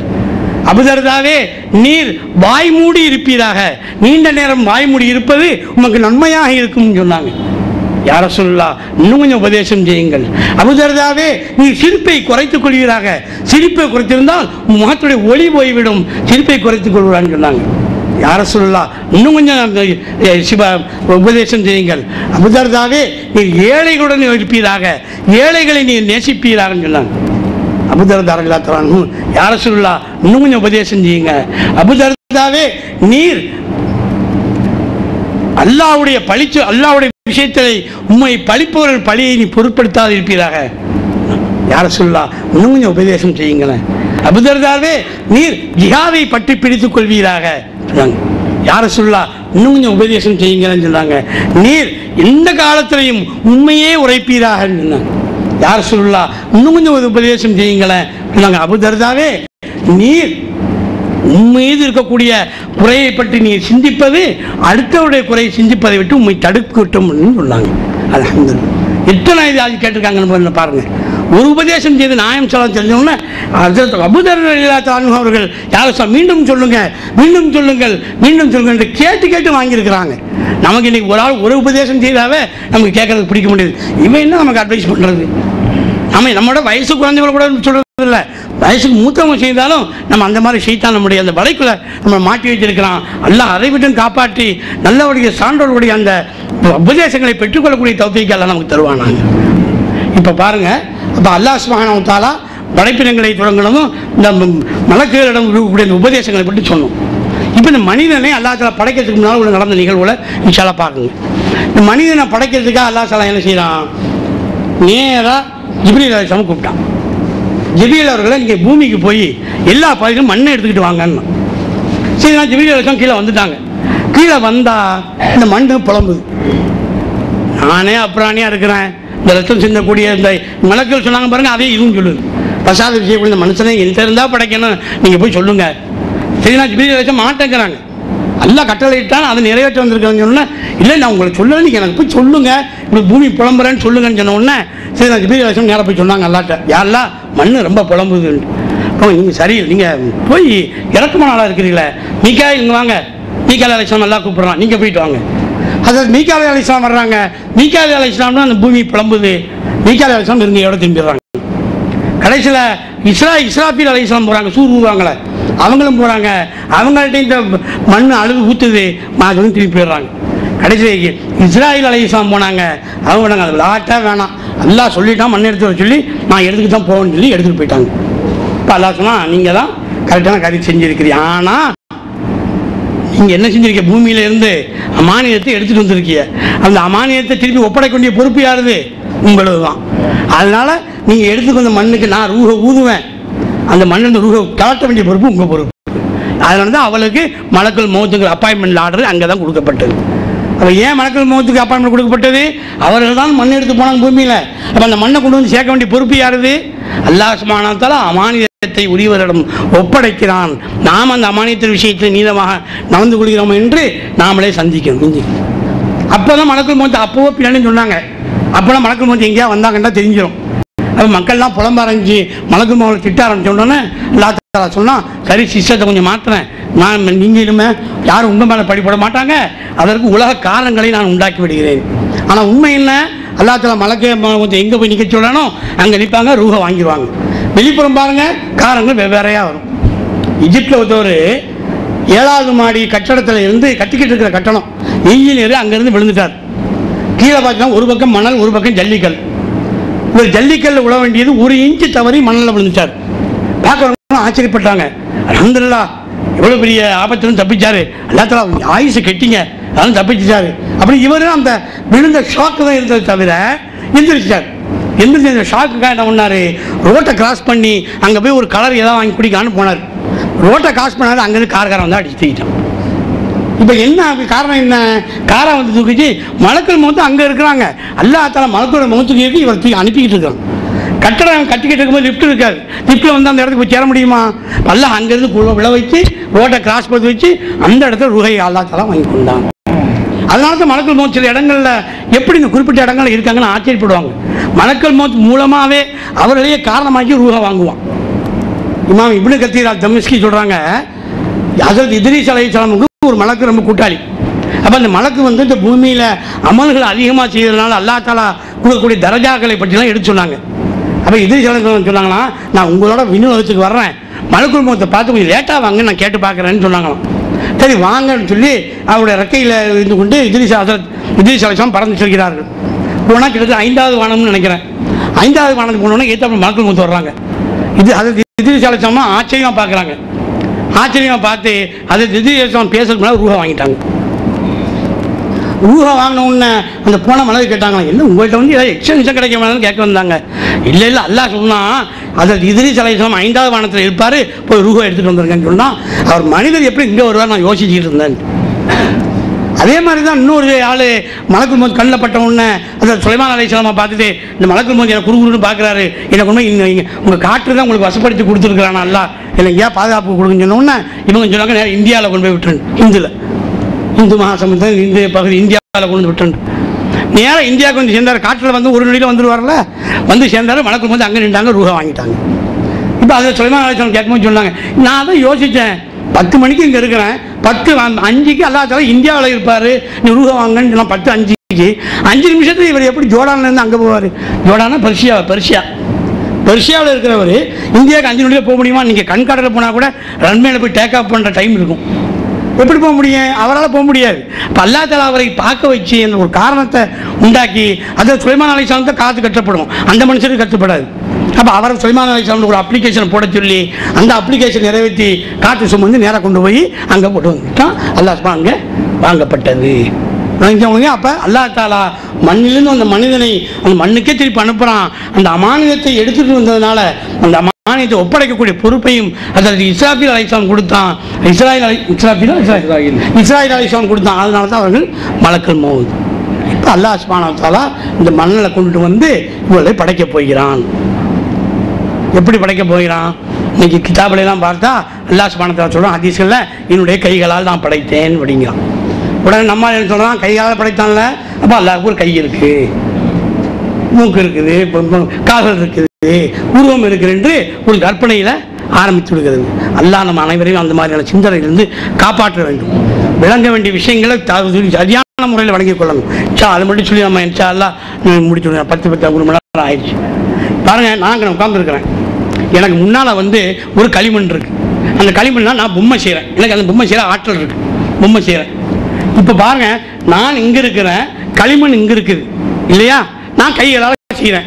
நான் இங்கே இருக்கிறேன்னா இல்லை, நான் அங்கே இருக்கிறேன்னா இல்லை, நான் இந்த பக்கம் இருக்கிறேன்னா இல்லை, நான் இங்கே தான் இருக்கிறேன். அப்போ அல்லாஹ் தஆலா தன் கைகளால் ஆத்மை படைத்தான் என்பதை அவர்கள் சொல்லும்போது அந்த உருவப்படுத்தி நம்ம கற்பனை கொண்டு வந்தால் அல்லாஹ் அங்கே இருக்கிறான், களிமண் இங்கே இருக்குது, அதாவது ஆதம் அலைஹிஸ்ஸலாம் தயார் பண்ணிட்டு இருக்கிறான். இப்போ அல்லாஹ் இங்கே இல்லை, அல்லாஹ் அங்கே இல்லை, அல்லாஹ் இங்கே இல்லை. ஆனால் அல்லாஹ் சொல்கிறான் நான் எங்குமே இருக்கிறேன் அப்படிங்கிறான். அப்போ எப்படி போகும்? ஷிர்கா போயிடும், கற்பனை வந்துடும், கைஃபியத் கம்மியத் என்ற ஒரு கொள்கை வந்துடும், அல்லாஹ்க்கு ஒரு சைஸ் வந்துடும். எப்படி வர முடியும்? அல்லாஹ் சுப்ஹானஹு வ தஆலா அவருடைய குர்சியை பற்றி சொல்கிறான். உடனே இப்னு தைமியா அதான் குழப்பினாரு. அல்லாஹ் தஆலா குர்சியில் இப்படி தான் உட்கார்ந்தான்னு காமிச்சு ஒரு உருவத்தை உண்டாக்கிட்டாங்க.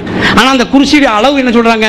சரி, ஹஜ்ரத் அப்துல்லா இப்னு அப்பாஸ் ரலியல்லாஹு அவர்கள் 7 வானத்தையும் 7 பூமியை ஒன்றா கொண்டு விட்டு போய் அந்த குர்சியில் வைத்தால் பாலைவனத்திலே தொலைந்து போன மோதிரத்தை போன்றிருக்கும் நாங்கள் சைஸ். இப்போ எவ்வளோ பெரிய குர்சி! நவுது பில்லாஹி மின்ஹா. அல்லாஹ்க்கு இப்படி கற்பித்தா அவ்வளோ பெரிய குர்சி அல்லாஹ் உட்கார்ந்தானா அல்லாஹ் எவ்வளோ பெரிய உயரமாக இருக்கணும்? அவ்வளோ பெரிய அல்லாஹ்க்கு 60 அடியில் ஆதம் அலைஹிஸ்ஸலாம கண்டு 2 கை தேவைப்படுதா? இதெல்லாம் கற்பனையில் கொண்டு வந்துடவே கூடாது. அல்லாஹ் எங்கே இருக்கிறான்னு சொன்னால் அல்லாஹ் சுப்ஹானஹு வ தஆலா சொல்கிறான், படைக்கிறதுக்கு முன்னால் நான் தனியாக தான் இருந்தேன், படைப்பினைகள்லாம் படைத்துட்டேன், இப்பவும் நான் தனியாக தான் இருக்கிறாங்க. இப்போ அல்லாஹ் வேற, அல்லாஹ்வுடைய படைப்புகள் வேற வேற தான். ஆனால் அல்லாஹ்க்குள்ள அல்லாஹ்வுடைய படை சங்கமித்திருக்குது. பாருங்க, இந்த ரூம் இருக்குது, ரூமுக்குள்ள மஜ்லிஸ் இருக்குது இல்லையா? ரூம் வேற மஜ்லிஸ் வேற, ஆனால் ரூமுக்குள்ள தான் மஜ்லிஸ் இருந்துட்டு கொண்டிருக்கிறது. இது ஒரு சமீபத்தில் இன்சைட் ஒரு புத்தகம், அந்த புத்தக ஆசிரியர் ரொம்ப கோட்டைப்பள்ளி ஆசிரியர் ரிலீஸ் பண்ணாங்க. மிக அழகான ஆன்மீக நூல், அது ரொம்ப அழகாக விவரிக்கிறாங்க. அந்த காலத்தில் ஒரு ப்ரொஜெக்டர் இருக்கு பாருங்க, அந்த ஃபிலிம் ப்ரொஜெக்டர். அந்த ப்ரொஜெக்டர்லேருந்து இந்த ஒளி போய் ஸ்க்ரீனில் அடிக்குது. ஸ்க்ரீனில் அடிக்கும்போது அந்த ஒளி திரையில் படுது. அதுக்கு இடையில ஃபிலிம் போட்ட உடனே அந்த ஃபிலிமுடைய நிழல் அங்கே தெரிஞ்சுக்கிட்டு இருக்குது. இப்பவும் அந்த ஒளி தான் இருக்குது. இப்போ ஒளி இருந்தாலும் ஒளி போய்விட்டு அந்த இடத்துல நிழல் வந்து விட்டது. ஆனால் அந்த நிழல் இந்த ஒளிக்கு உள்ளதான் இருந்துகிட்டு இருக்கு. விளங்குச்சா? அப்போ நாம எல்லாம் அல்லாஹ் நூறு சமாவாத் அல்லாஹ் தான் உலகத்தை நூறாக இருக்கிறான். அந்த நூறானியத்துக்குள்ளதான் நாம் எல்லோருமே தங்கச்சிட்டு இருக்கிறோம். நாளைக்கு மறுமை நாளில் அல்லாஹை நாம் பார்ப்போம் என்று சொன்னால் அப்போ அந்த இடத்துல ஒரு உருவப்படி கேஃபியட் கம்மிட்டு வந்திருக்கிறோம். எப்படி அந்த திரைகள் நீக்கப்பட்டு அந்த நூறானியத்தை நாம் இன்னும் தங்கிச்சிடுவோம். அந்த நூறை இங்கே பார்க்க முடியாது. அதில் தான் அதாவது மூசாலை தான் பார்க்க ட்ரை பண்ணாங்க, கேட்டாங்க. அல்லாஹ் சொன்னான், என்னோட நூறை வெளிப்படுத்துறேன், அந்த மழை நின்றா நீங்கள் என்னை பார்ப்பீங்க. அந்த நூறை வெளிப்படுத்தினான், எல்லாமே தெரிவிட்டது. நாளைக்கு அல்லாஹ் சுப்ஹானஹு வ தஆலா அந்த திரையை நீக்கி விடுவான். மறுமையில் சொர்க்கவாசிகள் கேட்பாங்க. நான் அன்றைக்கி இங்கே சொன்னேன்னு நினைக்கிறேன். அல்லாஹ் கேட்பான், உங்கள் மீது சலாம் உண்டாவதாகன்னு அல்லாஹ் சொல்லுவான் சொர்க்கவாசிகளை பார்த்து. சொர்க்கவாசிகள் சொன்னாங்க, அல்லாஹும் அன்தஸ்ஸலாம் மின்கஸ்ஸலாம் இலைக்கேஜி சலாம் என்று அப்படி சொல்லுவாங்க. அப்போ அல்லாஹ் சொல்லுவான், என்னுடைய சாந்தி உங்கள் மீது இருக்குது, உங்களுக்கு என்ன வேணும்? யாரெல்லாம் உன்னுடைய ரிலா வேணும், உன்னுடைய லெக்கா வேணும், இன்னும் என்ன வேணும்? உன்னுடைய திரையை நீக்கி விடுவான் என்று உடனே அல்லாஹ் அந்த திரையை நீக்கி விடுவான். அப்போ அந்த சுப எல்லோருமே அல்லாஹ்வுடைய இதில் அந்த தஜ்ஜலியில் ஆகிடுவாங்க. இப்போ அதனால் அவன் கைகளால் படைத்தான் என்று சொன்ன உடனே பிசிக்கலாக அங்கே ஒரு உருவத்தை ஏற்படுத்தி பிசிக்கலாக நான் படைத்தான் என்ற கற்பனையில் அல்லாஹ் சுப்ஹானஹு கொண்டு வரதை விட்டும் நம்மை காப்பாற்றுவானாக. ஏன்னா அல்லாஹ் தஆலா யாரு?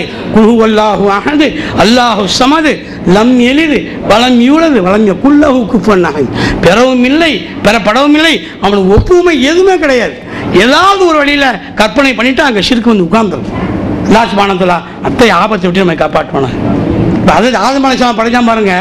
இன்னும் ஒரு விஷயம் முடிச்சிடலாம். அது ஆதம் அலைஹிஸ்ஸலாம் படைச்ச உடனே பாருங்க, இன்னொன்று அல்லாஹ் தஆலா செஞ்ச மிகப்பெரிய ஒரு ரஹமத்.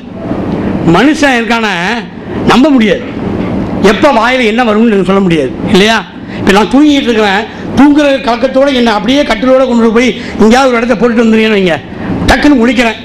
முடிச்ச உடனே என் வாயில் நல்ல வார்த்தை வரும், நான் இல்லை எங்கே வந்து என்ன பொட்டிய, நான் யார் எங்கே இருக்கிறேன், மாட்டிக்கிட்டோம், செத்தேன், இதான் வரும். ஏன் மனித சுபாவம் இல்லையா? அல்லாஹ் தஆலா என்ன செஞ்சான்? அதாவது ஆதம் அலைஹிஸ்ஸலாம் அவர்களுக்கு ரூஹை கொடுத்து தலை வழியாக ரூஹ் வருது. ரூஹ் வந்த உடனே எந்திரிக்கிறாங்க. எந்திரிக்கும் முதல்ல செஞ்ச காரியம் என்ன? விட்டவனு வைங்க, அது ஆதம் அலைஹிஸ்ஸலாம் நவுது பில்லாஹி மின்ஹா, நான் எங்கே இருக்கிறேன், இங்கே வந்து மாட்டிக்கிட்டோனோ, எந்த இடையில யார் பதட்டப்பட்டிருப்பாங்களா இல்லையா? அல்லாஹ் என்ன செஞ்சான் பாருங்க, எந்திரிச்ச உடனே முதல்ல ரூஹு போன உடனே மூக்கு வழி அப்புறம் முதல்ல தும்ம வச்சான். அச்சினு தும்மலை போட்டாங்க. அதாவது ஆதம் அலைஹிஸ்ஸலாம் முதல்ல செஞ்ச காரியம் தும்மல். தும்மலை போட்ட உடனே அல்லாஹ் சொன்னான், நீங்கள் என்ன சொல்லணும்னு போய் மலக்குகள்கிட்ட கேளுங்க. மலக்குகள்கிட்ட கேட்டவன்னு சொன்னாங்க, அதாவது ஆதம் அலைஹிஸ்ஸலாம் மனித படைப்பு அல்லாஹை பார்த்து ரப்பை பார்த்து சொன்ன முதல் வார்த்தை அல்ஹம்துலில்லாஹ். தெரியுதா? ஏன் ரசூல் ஸல்லல்லாஹு அலைஹி வஸல்லம் அவர்கள் பேசும்போது எழுதும்போது பிஸ்மில்லா, ஆனால் பயானில் முதல்ல சொல்லக்கூடிய வார்த்தை என்ன? அல்ஹம்துலில்லாஹ். குர்ஆனில் ஹனஃபியாவுடைய தாட்படி இந்த பிஸ்மில்லா ஆரம்பம் பாருங்க, அது சூராவுடைய ஆரம்பம் தான், அது வசனம் கிடையாது. 27 சூரா நஹ்ல்ல உள்ளதான் வசனம். அப்போ இந்த ஆரம்பம்னு வச்சு பார்க்கும்போது சூரா ஃபாத்தியாவுடைய முதல் சொல் என்ன? அல்ஹம்துலில்லாஹ். அல்லாஹ் தஆலா தன்னுடைய மனித படைப்பை படைத்து அதன் வாயிலிருந்து வரவழைத்த முதல் வார்த்தை என்ன?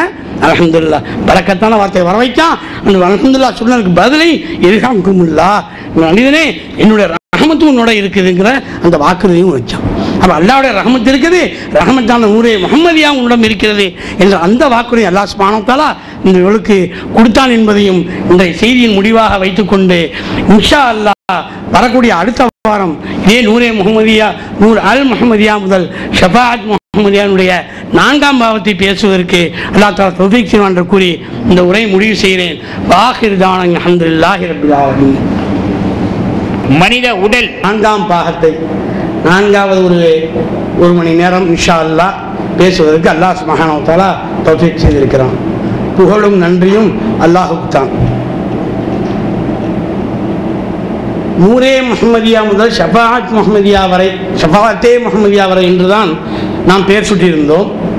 ஆனால் என்னுடைய பிரியமுள்ள மகனார், மரியாதைக்குரிய கண்ணியத்திற்குரிய ஷேக் ஷோய்ப் ஆலிம் அவர்களுடைய மகனார் சையத் அப்துல் ரஹ்மான் ஆலிம் அவர்கள் அது உருதாக இருக்கிறது, அரபியிலே நூர் அல் முஹம்மதியா முதல் ஷஃபாஅத் அல் முஹம்மதியா என்று மாற்றி வைத்தால் இன்னும் சிறப்பாக இருக்கும் என்று கூறினார்கள். அந்த அடிப்படையில் தான் நாம் அந்த தலைப்பை நூரே முஹம்மதியாவிலிருந்து நூர் அல் முஹம்மதியா முதல் ஷஃபாஅத் அல் முஹம்மதியா என்ற மாற்றத்தை ஏற்படுத்தியிருக்கிறோம். அந்த மாற்றத்தின்படி நமது சகோதரர் அசீஸ் அவர்கள் அந்த நமக்கு இப்போ நோட்டீஸாக அடித்து நம்ம இமெயில் அனுப்பியிருக்கிறார்கள். அவர்களுக்கும் நம்முடைய உதவிக்கும் நம்ம இந்த மஜ்லிஸின் சார்பாக ஜஸாக்கல்லாஹு ஹைர் என்ற நன்றியை தெரிவித்துக் கொள்கிறோம். இதற்கு ஒத்துழைக்கக்கூடிய அத்தனை பேருக்கும் அவருடைய பணி அல்லாஹ் சுப்ஹானஹு வ தஆலா இம்மையும் மறுமையும் தந்தருவானாக. அருமையான அல்லாஹ்வின் நல்லடியார்களே, அல்லாஹ் சுப்ஹானஹு வ தஆலா அருள்மறையாம் திருமறை குர்ஆனிலே 24வது சூரா 24வது சூரா 35வது வசனம். சில பேர் ஜுசுவை சொன்னால் கரெக்டாக தெரியும், எனக்கு அந்த ஜுசுவுக்குள்ளா தெரியாது. சற்று நேரத்துக்கு முன்னால் ஒரு சகோதரர் கூட கேட்டாங்க, ஒரு குறிப்பிட்ட வசனம் எந்த ஜுசுவில் இருக்கிறது எனக்கு தெரியவில்லை, சூறாவுக்கு சொல்ல முடிந்தது. அல்ஹம்துலில்லாஹ் 24வது சூறாவில் 35வது வசனம் மிக முக்கியமான அழகான வசனம். என்ன? அல்லாஹு நூறு ஸமாவாத்தி வல் அர்த் என்ற அந்த வசனம். இது ஒரு வரியில் முடியவில்லை, தொடர்ந்து அந்த வசனம் வரும். இதுதான் நான் முதல் ஒரு வரியை மட்டும் கூறுகிறேன். என்ன விளக்கம் கூறுகிறார் என்று சொன்னால், அல்லாஹ் சுப்ஹானஹு வ தஆலா நூறு ஸமாவாத்தி வல் அர்த், வானத்துக்கும் பூமிக்கும் நூறாக இருக்கிறான், ஒளியாக இருக்கிறான் என்று இந்த வசனத்திலே கூறப்படுகிறது. இந்த வசனத்துடைய விளக்கங்கள் தர்ஜுமா தஃப்சீர் என்பது மிக ஆழமானது. அந்த அளவு ஆழமாக நாம் சென்று அதை பார்க்கக்கூடிய அளவுக்கு அந்த அளவு நமக்கு தகுதி இருக்க முடியாது. நாம் எல்லாம் பாமரராக இருக்கிறோம். நிச்சயமாக அது மேல்நிலையில் தரஜாவில் கூடிய ஆலிம் உலமாக்கள், ஆலிம் விற்பனர்கள், மேதைகள், அறிஞர்கள், நாம் கர்சாலி போன்ற மேதைகள் அதை ஆராய்ச்சி செய்து பெரிய கட்டுரைகளாம் எழுதியிருக்கிறார்கள். தன்னுடைய மிஷ்காத்துல் அன்வார் என்ற தொகுப்பிலும் எழுதியிருக்கிறார்கள். நாம் அந்த அளவு தீவிரமாக உள்ளே போய் படிக்கக்கூடிய ஒரு அவசியம் முக்கியம் இல்லை. இருந்தாலும் கூட என்ன பொருள் அல்லாஹ் நூறு ஸமாவாத்தி வல் அர்த் என்ற அந்த பதத்தை நாம் புரிந்து கொள்வது மிக முக்கியமான ஒன்றாக இருக்கிறது. சமீபத்தில் நூருல் அமீன் என்ற சகோதரர் ஒரு நூலை வெளியிட்டார். அகப்பார்வை இன்சைட் என்ற ஒரு நூல். நமது கோட்டைப்பள்ளி ஆட்சியில் ஒரு நிகழ்ச்சியில் நாம் அந்த நூலை வெளியிட்டோம். அந்த நூலை படிக்கக்கூடிய வாய்ப்பு அல்ஹம்துலில்லாஹ் எனக்கு கிடைத்தது. மிக சிறப்பாக எழுதியிருக்கிறார். அந்த நூலில் அவர் பல விஷயங்களை அந்த அகப்பார்வை தஸவுஃபில் விலகி கொண்டு வரும் பொழுது இந்த நூரை பற்றியெல்லாம் குறிப்பிடுகிறார். அந்த சமயத்தில் அவர் ஒரு 2 வரிகளை கூறியிருக்கிறார். அந்த அல்ஹம்துலில்லாஹ் அழகான சிறிய வரிகள், ஆனால் மிக அழகான வரிகள். அந்த வரிகளை வைத்து தான் நான் இன்ஷா அல்லாஹ் இன்றைய பயானுடைய விஷயத்தை துவங்கப் போகிறேன் என்று முடிவெடுத்த காரணத்தினால் நான் அவரை அணுகி, அதாவது தொலைபேசி தான் அணுக முடிந்தது. தொலைபேசி அணுகி அவரிடம் நான் அனுமதி கேட்டேன். கக்காய் தாராளமாக நீங்கள் அந்த நூலை இப்படியும் உபயோகிக்கப்படுத்த முடியும், நான் ஏதோ 4 பேர் படிப்பார்கள் என்று நினைத்தேன். அது படித்து அதன் மூலமாக இன்னும் பல பேருக்கு அந்த விஷயங்களை எட்டி வைப்பதாக இருந்தால் எனக்கு ரொம்ப சந்தோஷம்தான் என்று அவர் அனுமதி கொடுத்திருக்கிறார். அவர் அந்த நூலில் கூறுகிறார், அழியாத அவன் உள்ளமையினால் காட்சியானோம், அழிகின்ற உருவம் கொண்டு சாட்சியானோம். 2 வரிதான். அழியாதவன் உள்ளமையினால் காட்சியானோம், அழிகின்ற உருவம் கொண்டு சாட்சியானோம் என்று இந்த நூறுக்கு விளக்கம் கொடுக்கிறார். அல்லாஹு நூறு ஸமாவாத்தி வல் அர்த் என்றால் அல்லாஹும் நூறு, அல்லாஹுடைய மறைக்கப்பட்ட பொக்கிஷமாக இருந்த அவனுடைய அந்த சிப்பத்துகள் இருக்கிறது அல்லவா, அதுவும் நூறு. அந்த நூறிலேயே அந்த சிப்பத்துகளிலேயே தலையாக இருக்கக்கூடிய அந்த அர் ரஹ்மான் என்ற அந்த சிப்பத்தின் பொருட்டால் வெளியான ரஹமத் முஹம்மதியா, அதுவும் நூறு. அந்த நூரே முஹம்மதியா மூலமாக காரணமாக வந்த இந்த பிரபஞ்சம் அத்தனையும் நூறு. அத்தனையும் அவர் கூறுகிறார், அந்த அத்தனை விஷயங்களுமே காட்சியாவது எப்படி? அழியாதவன் உள்ளமையினால் காட்சியானோம், அழிகின்ற உருவம் கொண்டு சாட்சியானோம் என்பதாக அவர் கூறியிருக்கிறார். இது எப்படி நாம் விளங்கிக்கிறது? உதாரணை கொண்டுதான் நம்ம விளங்கிக் கொள்ள முடியும். நாயகம் ஸல்லல்லாஹு அலைஹி வஸல்லம் அவருடைய எங்க வரணும் நாயகம் ஸல்லல்லாஹு அலைஹி வஸல்லம் அவருடைய ஒரு வழிமுறையில் ஒன்று விஷயங்களை உதாரணங்களை கொண்டு விளக்குவது. ஒரு சஹாபி கூறுகிறார்கள், ரசூலே கரீம் ஸல்லல்லாஹு அலைஹி வஸல்லம் அவர்களிடமிருந்து நான் கிட்டத்தட்ட ஏறத்தாழ 3000 உதாரணங்களை கற்றிருந்தேன்கிறாங்க. 1-2 அல்ல, 3000 உதாரணங்களை நாயகம் ஸல்லல்லாஹு அலைஹி வஸல்லம் கூறியிருக்கிறார்கள். அப்போ உதாரணங்கள் மூலமாக இந்த உலகத்துக்கே சொல்லப்படுகிறது ஆலமுல் மிசால். முந்தைய உலகம் நம்ம ரூஹானியத்தில் இருந்தோம் அல்லவா, அதற்கு ஆலமுல் அர்வாஹ் என்று கூறுவார்கள். நம்ம போக போகிற இடத்துக்கு ஆலமுல் பர்ஸக் என்று கூறுவார்கள். நாம் இருக்கக்கூடிய இந்த உலகத்திற்கு ஆலமுல் மிசால், உதாரணங்களின் உலகம் என்றும் கூறுவது உண்டு. ஏனென்றால் இந்த உலகத்தில் இருக்கக்கூடிய நம் வாழ்க்கையில் நடக்கக்கூடிய ஒவ்வொரு விஷயங்களும் மற்றொன்று விஷயத்துக்கு, குறிப்பாக மார்க்கத்திற்கு ஒரு உதாரணமாகத்தான் இருக்குது. அப்போ உதாரணங்கள் மூலமாக நம்ம விஷயத்தை விளக்கிக் கொள்வது, விஷயத்தை விளக்குவது மிக எளிதாக இருக்கும்.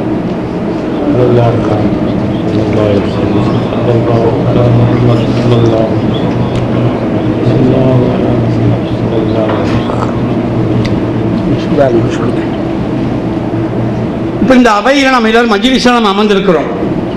நான் உங்களுக்கு காட்சியாக இருக்கிறேன், நீங்கள் எனக்கு காட்சியாக இருக்கிறீர்கள். எப்படி? மௌரூபாகிய நான் எனக்கு கொடுக்கப்பட்ட இந்த உருவத்தை கொண்டு நான் இங்கே காட்சியாக இருக்கிறேன். உங்களுடைய தனிப்பட்ட பேர் என்னால் சொல்ல முடியாது. நீங்கள் எல்லோருமே உங்களுக்கு கொடுக்கப்பட்ட அந்த உருவத்தை கொண்டு காட்சியாக இருக்கிறீர்கள் இல்லையா? அப்போ அந்த உருவத்தை கொண்டு நான் உங்களுக்கு காட்சியாக இருக்கிறேன், உங்களுடைய உருவங்களை கொண்டு நீங்கள் எனக்கு காட்சியாக இருக்கிறீர்கள். அப்போ நாம் ஒவ்வொருவரும் எப்படி காட்சியாக இருக்கிறோம்? நம்முடைய உருவத்தை கொண்டு. சரிதானா? உருவம் இல்லாமல் மௌரூபாக நான் மட்டும் அருவத்தில் ரூஹானியத்தில் இருந்தால் காட்சி அளிக்க முடியாது.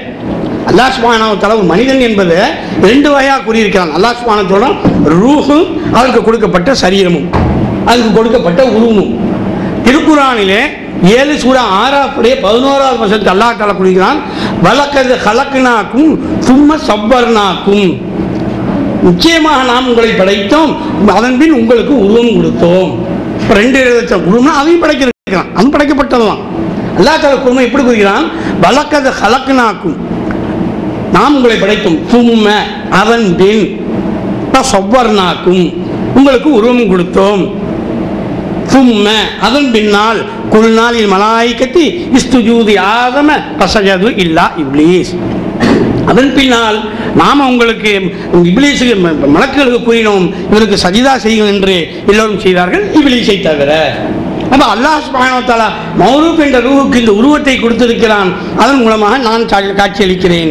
உங்கள் அனைவருடைய ரூஹுக்கும் அல்லாஹ் தஆலா இந்த உருவத்தை கொடுத்திருக்கிறான். அதன் மூலமாக நீங்கள் காட்சியளிக்கிறீர்கள். சரிதானா? விஷயம் விளங்கி கேட்டேன். இல்லை ஜலால் சரிதானே? கரெக்டு தானே? ஆனால் கரெக்டு இல்லை. வெளிப்புற பார்வைக்கு நான் இப்போ சொன்னது எல்லாம் சரியாக தான் இருக்குது. ஆனால் உண்மையிலேயே நான் சொன்னது எதுவும் சரியில்லை.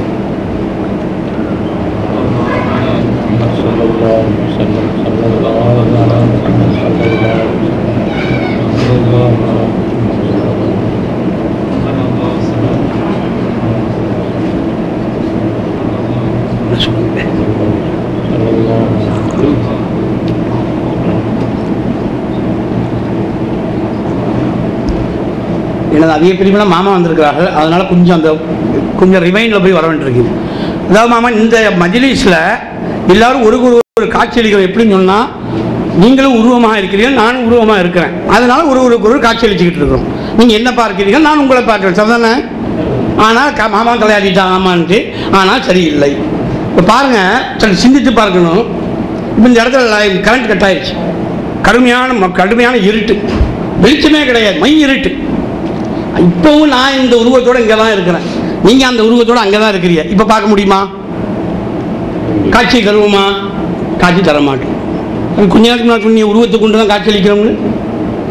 அப்போ இந்த இடத்துல இந்த வெளிச்சம் இருக்கும்போது நாம் ஒருவருக்கு ஒரு காட்சி தருகிறோம். இந்த இடத்துல வெளிச்சம் போனதுக்கப்புறம் நாம் காட்சி தரவில்லை, அதே உருவம் தான் இருக்கிறது. மீண்டும் கரண்ட் வருது, மீண்டும் என்னுடைய உருவம் உங்களுக்கு காட்சி அளிக்குது, உங்களுடைய உருவம் என்னுடைய காட்சி அளிக்குது. அப்போ நாம் ஒருவருக்கு ஒரு காட்சி அளிப்பது நம்முடைய உருவத்தை கொண்டல்ல, இந்த இடத்தில் இருக்கக்கூடிய ஒளியை கொண்டுதான். பேரோட்டமாக பார்க்கும்போது உருவத்தை கொண்டு காட்சி அளிக்கிறோம். ஆனால் ஆழ்ந்து சிந்திக்கும் போது தெரிகிறது, நாம் உருவத்தை கொண்டு காட்சி அளிக்கவில்லை, நாம் இந்த உருவத்திலே வீசப்படக்கூடிய அந்த ஒளியை கொண்டுதான் நாம் காட்சி அளிக்கிறோம். இது புறப்பார்வையுடைய விஷயம். இதையே அகப்பார்வைக்கு ஒப்பிட்டு பாருங்கள். இந்த இடத்துல எனக்கு அப்துல் கரீம் ஆலிம் ஷா தெரிகிறார்கள். இவர் ஒரு வியாபாரியாக தெரிகிறார், இன்னும் ஒரு டாக்டராக தெரிகிறார், உங்ககிட்ட ஒரு மேதையாக தெரிகிறார். இது எப்படி தெரியுது நமக்கு? மேலோட்டமாக பார்த்தால் ஆலிம் சாப் அவருடைய ஆற்றலை கொண்டு மதரசால ஓதுனாங்க, அதனால ஆலிமாக தெரிகிறார். இவர் டாக்டருக்கு படித்தாரு, அதனால டாக்டராக தெரிகிறார். இவர் ஒரு வைத்தியர், அதாவது மற்றொரு இது ஒரு வியாபாரி பண்ணிக்கிட்டு இருக்காரு, அதனால இவர் வியாபாரியாக தெரிகிறார். எல்லாம் அகப்பார்வையில் இவர் எல்லோருமே அவர்களுடைய ஆற்றலை கொண்டு நமக்கு காட்சியளிப்பது போல் தெரியுது. ஆனால் உண்மையிலேயே இவர் ஆலிம் ஷா அவர் பிறக்கும் போதே வெளியே உம்மாட வயிற்று வெளியே வரும்போது நான் ஆலிம் ஷாவாக தான் வருவேன், நீ மதரசா சேர்ப்பேன்னு கேட்டுக்கிட்டு வெளியே வரல. டாக்டர் எனக்கு இஎன்டி டாக்டர் நீ படிக்க வைக்கணும்னு கேட்டுக்கிட்டு உம்மாட வயிற்றுலேருந்து வெளியே வரல. அப்போ அத்தனை பேருமே எல்லோருமே காட்சியளிப்பது ஆலிம் ஷாவை காட்சியளிப்பது, டாக்டராக காட்சியளிப்பது, வியாபாரியாக காட்சியளிப்பது அவருடைய ஆற்றலை கொண்டல்ல, அல்லாஹுடைய நூரை கொண்டுதான் காட்சியளிச்சிருக்கிறார்கள். அல்லாஹ் நூறு சமாவாத்தி வல்லது, அல்லாஹ் தான் வானத்துக்கும் பூமிக்கும் நூறாக இருக்கிறான். அந்த நூறின் காரணமாகத்தான் நாம் ஒருவரும் அந்தந்த ஆற்றலை கொண்டு காட்சியளித்துக் கொள்ளுமே இருக்கிறது தவிர நம்முடைய ஆற்றலை கொண்டோ உள்ளமை கொண்டோ கிடையாது. சிஷ்யர்களுக்கு உள்ளமை கிடையாது. இயக்கம் அத்தனையுமே அல்லாஹ் சுப்ஹானஹு வ தஆலா நூரை கொண்டுதான் ஏற்படுகிறது. இன்னொரு உதாரணம் பாருங்க. இப்போ இந்த மைக்கில் சவுண்டு வருது, சவுண்டு ரொம்ப கம்மியாக இருக்குன்னு சொன்னால் நம்ம சாதனைக்காக கிரைண்ட் வந்து ஒளியை கூட்டுவார்கள். அதே சமயம் இந்த சவுண்டு கம்மியாக கூடவாக இருந்தால் சற்று குறைப்பார்கள் இல்லையா? அப்போ இந்த மைக்குடைய இயக்கம் அவருடைய கையில் தான் இருக்குது. அவர் மூலமாக கூட்டப்படுகிறது, குறைக்கப்படுகிறது. ஆனால் பார்க்கும்போது என்ன மைக்கோட சவுண்டு கூடி இருக்குது, குறைஞ்சிருக்கு, வெகப்பாக சொல்லுவோம். ஆனால் மைக்குடைய ஒளி கூடியதும் கூட குறைந்ததும் மைக்குடைய சொந்த முயற்சி அல்ல, அது இயக்கினாலும் அது கூடிச்சு குறைஞ்சது. இப்போ மைக்கே இல்லை, நான் பேசிக்கிட்டு இருக்கிறேன், தம்பி சொல்கிறாரு தக்பா உங்கள் சவுண்டு சத்தமாக வழங்க, கொஞ்சம் சவுண்டை கூட்டுங்கிறார். இன்னொருத்தர் சொல்கிறாரு இல்லை உங்கள் சவுண்டு ஜாஸ்தியாக இருக்குது, சவுண்டை குறைங்கிறார். உடனே நான் சவுண்டை கூட்டுறேன், சவுண்டை குறைக்கிறேன். நான் சவுண்டை கூட்டுகிறேன், நான் சவுண்டை குறைக்கிறேன். எப்படி குறைச்சேன்? வாய்க்குள்ளே விரலை விட்டு உள்ள ஏதாவது டியூனர் இருக்குதா, வால்யூம் கண்ட்ரோல் இருக்குதா, அதை வச்சு கூட்டி குறைச்சேன்னா குறைக்கிறேன். அப்போ வெளிப்பார்வைக்கு நான் கூட்டினேன் குறைச்சேன். ஆனால் நான் கூட்டவில்லை, குறைவில்லை. எங்கிருந்து அந்த குரலை கொடுத்தானோ அந்த ரப்புல் இஸ்ஸத் அவன் கூட்டினான், அவன் குறைத்தான். நான் உயர்த்துவதும் குறைவதும் என்னுடைய ஆற்றலை கொண்டு அல்ல, அல்லாஹுடைய நூரை கொண்டு தான் நான் கூட்டினேன். அல்லாஹ் நூறு சமாவாத்தி வல்லாரும். sallallahu ala Muhammad sallallahu alaihi wasallam sallallahu ala Muhammad sallallahu ala Muhammad sallallahu ala sallallahu ala Muhammad sallallahu.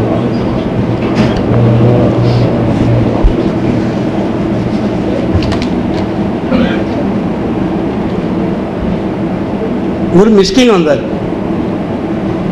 அந்த மிஸ்கினுக்கு பாவமாக இருந்தது, இறக்கமாக இருந்தது. நான் 10 திராம் தர்மம் பண்ணேன், இறக்கம் பீறிட்டது, ஒரு 10 திராம் தர்மம் பண்ணுறேன். நான் நினைக்கிறேன் அந்த 10 திராம் நான் தான் கொடுத்தேன். ஆனால் உண்மையை நானாக கொடுத்தேன்? நிச்சயமாக இல்லை. அந்த மிஸ்கினுக்கு 10 திராம் கொடுக்கறதுக்கு, அந்த ரிஸ்கை கொடுப்பதற்கு பொறுப்பேற்று கொண்டவன் யார்? நான் இல்லை. அல்லாஹ் தஆலா எங்கேயுமே படைப்பினங்களுக்கு ரிஸ்கை கொடுக்கக்கூடிய பொறுப்பை கொடுத்திருக்கேன் என்று குர்ஆன் சொல்லல. அல்லாஹ் சுப்ஹானஹு சொல்றான், வமா மின் தாபத்தின் ஃபில் அர்தி இல்லா அலல்லாஹி ரிஸ்குஹா யஅலமு முஸ்தகர்ரஹா வ முஸ்தௌதஹா குல்லும் ஃபீ கிதாபின் முபீன். அல்லாஹ் தஆலா சொல்றான், இந்த உலகத்தில் இருக்கக்கூடிய தலையில ஊர்வன கூட அதற்கு ரிஸ்க் கொடுக்கக்கூடிய பொறுப்பை நான் என் மேல் சுமத்தி கொண்டிருக்கிறேன். என் மேல் இருக்கிற அல்லாஹ்வின் மேல் இருக்கிறீங்க. என்னோட அல்லாஹ்வுடைய பொறுப்புன்னு சொல்ல, அல்லாஹ்வின் மேல் பொறுப்பாக இருக்கிறது. அதனுடைய நிரந்தர இடத்தையும் நான் அறிந்திருக்கிறேன், தற்காலிக இடத்தையும் நான் அறிந்திருக்கிறேன், அத்தனையும் நான் நூலிலே பதிவு செய்திருக்கிறேன் அப்படிங்க. அப்போ அந்த மிஸ்கினுக்கு 10 திராம் ரிஸ்க் கொடுக்கக்கூடிய பொறுப்பு யார்? இது என்னுடையதல்ல, ரப்புடைய இல்லையா? ஆனால் வெளிப்புற பார்வைக்கு எப்படி தெரிஞ்சது? நான் கொடுத்த மாதிரி தான் தெரியுது. ஆனால் இயக்கம் எப்படி நடந்தது? உதாரணத்துக்குள்ளேயே இன்னொரு உதாரணம் சொல்லி பாருங்க. ஏடிஎம் மிஷின் இருக்குது. ஏடிஎம் மிஷினில் கொண்டு போய் கிரெடிட் கார்டை கொடுத்தாச்சு, காசு தேவைப்படுது 1000 திராம். இந்த ஏடிஎம் மிஷினில் கிரெடிட் கார்டை கொடுத்த உடனே 1000 திராம் கொஞ்சம் நேரத்தில் 1000 திராம் வெளியே வந்துடுது. என்னுடைய வெளிப்பார்வைக்கு அந்த ஏடிஎம் திராம் 1000 ரூபாய் தந்தது. ஆனால் உண்மையிலேயே நடந்தது என்ன? என்னுடைய கிரெடிட் கார்டை கொடுத்த உடனே அந்த உள்ளே இருக்கக்கூடிய அந்த ஏடிஎம் மிஷினுக்குள்ளே உள்ளே இருக்கக்கூடிய ஒரு கம்ப்யூட்டர் சிப், அது இந்த இன்ஃபர்மேஷன் தகவலையெல்லாம் வாங்கிச்சு. இந்த தகவலை வந்து ஸ்கூட்டனைஸ் பண்ணி அந்த சிப்புடைய கனெக்ஷன் இருக்குது பேங்க்கில். அந்த பேங்க் என்ன செய்யுது? இவர் தேவை உடையவர் தான், இவருக்கு வாங்கக்கூடிய தகுதியெல்லாம் இருக்குது. ஆகவே அந்த பேங்க் என்ன செய்யுது? இந்த கம்ப்யூட்டருக்கு தகவல் அனுப்புதான் சிப்புக்கு சிப்பு, நீ அவருக்கு அந்த காசை கொடுத்து விடு. உடனே 1000 ரூபாய் நமக்கு வெளியே வந்துருச்சு. நம்முடைய புறப்பாக்கி காசை தந்தது யாரு? Bank ATM machine. ஆனால் அகப்பால் சட்டை செஞ்சுட்டு பாருங்க, நமக்கு காசு தந்தது யாரு? பேங்க் தான். நீங்கள் பேங்க் உனக்கு கடன் வாங்க தகுதி இருக்குது, உனக்கு கடன் கொடுக்கத்தான் வேணும், அந்த கடனை கொடுத்துருங்க. அல்ஹம்துலில்லாஹ் மிஸ்கின் வந்து இந்த 10 தினம் அப்ளிகேஷனை இந்த ஏடிஎம் மிஷினில் அப்ளை பண்ணாரு. இந்த ஏடிஎம் மிஷின் இருக்கக்கூடிய அந்த கல்பு என்ற சிப்பை அதை ஸ்கூட்டரைஸ் பண்ணுது. அந்த கல்பு என்ற சிப்புக்கு அல்லாஹ் சுப்ஹானஹு வ தஆலா என்ற மாஸ்டர் கம்ப்யூட்டர் பேங்க்ல இருந்து செய்தி போகுது. அவர் கடனாளியாக அவருக்கு தேவைப்படுகிறது. அவருக்கு இந்த இறக்கம் என்ற அந்த இயக்கத்தை கல்வழியால் முடுக்கி விடுகிறது. அந்த இறக்கம் என்ற சிப்பு கைக்கு கண்ட்ரோல் பூஜை, கை சோப்புகளை பூஜை, சோப்பு வந்து காசு எடுத்து அவர் கையில் கொடுத்தாச்சு. அப்படி அந்த கடன் கொடுக்கறதுனால தான் அல்லாஹ் சொல்றான், அல்லாஹுக்கா நீங்க அழகிய கடன் கொடுங்க. ஏடிஎம் மிஷின் கொடுத்தது யாருக்கா கொடுத்தது? பேங்குக்கா? பேங்குடைய இன்ஸ்ட்ரக்ஷன் படி கொடுத்தது. ஆனால் புறப்பார்வைக்கு நமக்கு எப்படி தெரியுது? ஏடிஎம் மிஷின் நமக்கு காசு அந்த மாதிரி தெரியுது. அதே மாதிரி செய்யக்கூடிய தர்மங்கள், தான தர்மங்கள், ரிஸ்கெல்லாம் நாம் செய்ததாக நினைத்துக் கொண்டிருக்கிறோம். ஆனால் உண்மையில் நாம செய்யலை. நம்முடைய கல்புக்கு அந்த இறக்க உணர்வை ஊட்டிய அல்லாஹ் இஸ்ஸத் அவனுடைய நூரை கொண்டு தான் அவருக்கு அந்த ரிஸ்க் கிடைத்தது. அல்லாஹ் நூறு சமாவாத்தி வல்லாஹ். அத்தனை இயக்கங்களும் அல்லாஹ்வுடைய நூரை கொண்டு தான் ஏற்படுகிறது என்பதைத்தான் நமக்கு புரிந்து கொள்ள வேண்டிய உண்மையாக இருக்கு.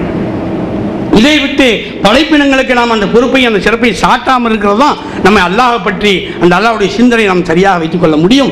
இதுதான் உண்மையான தௌஹீத்.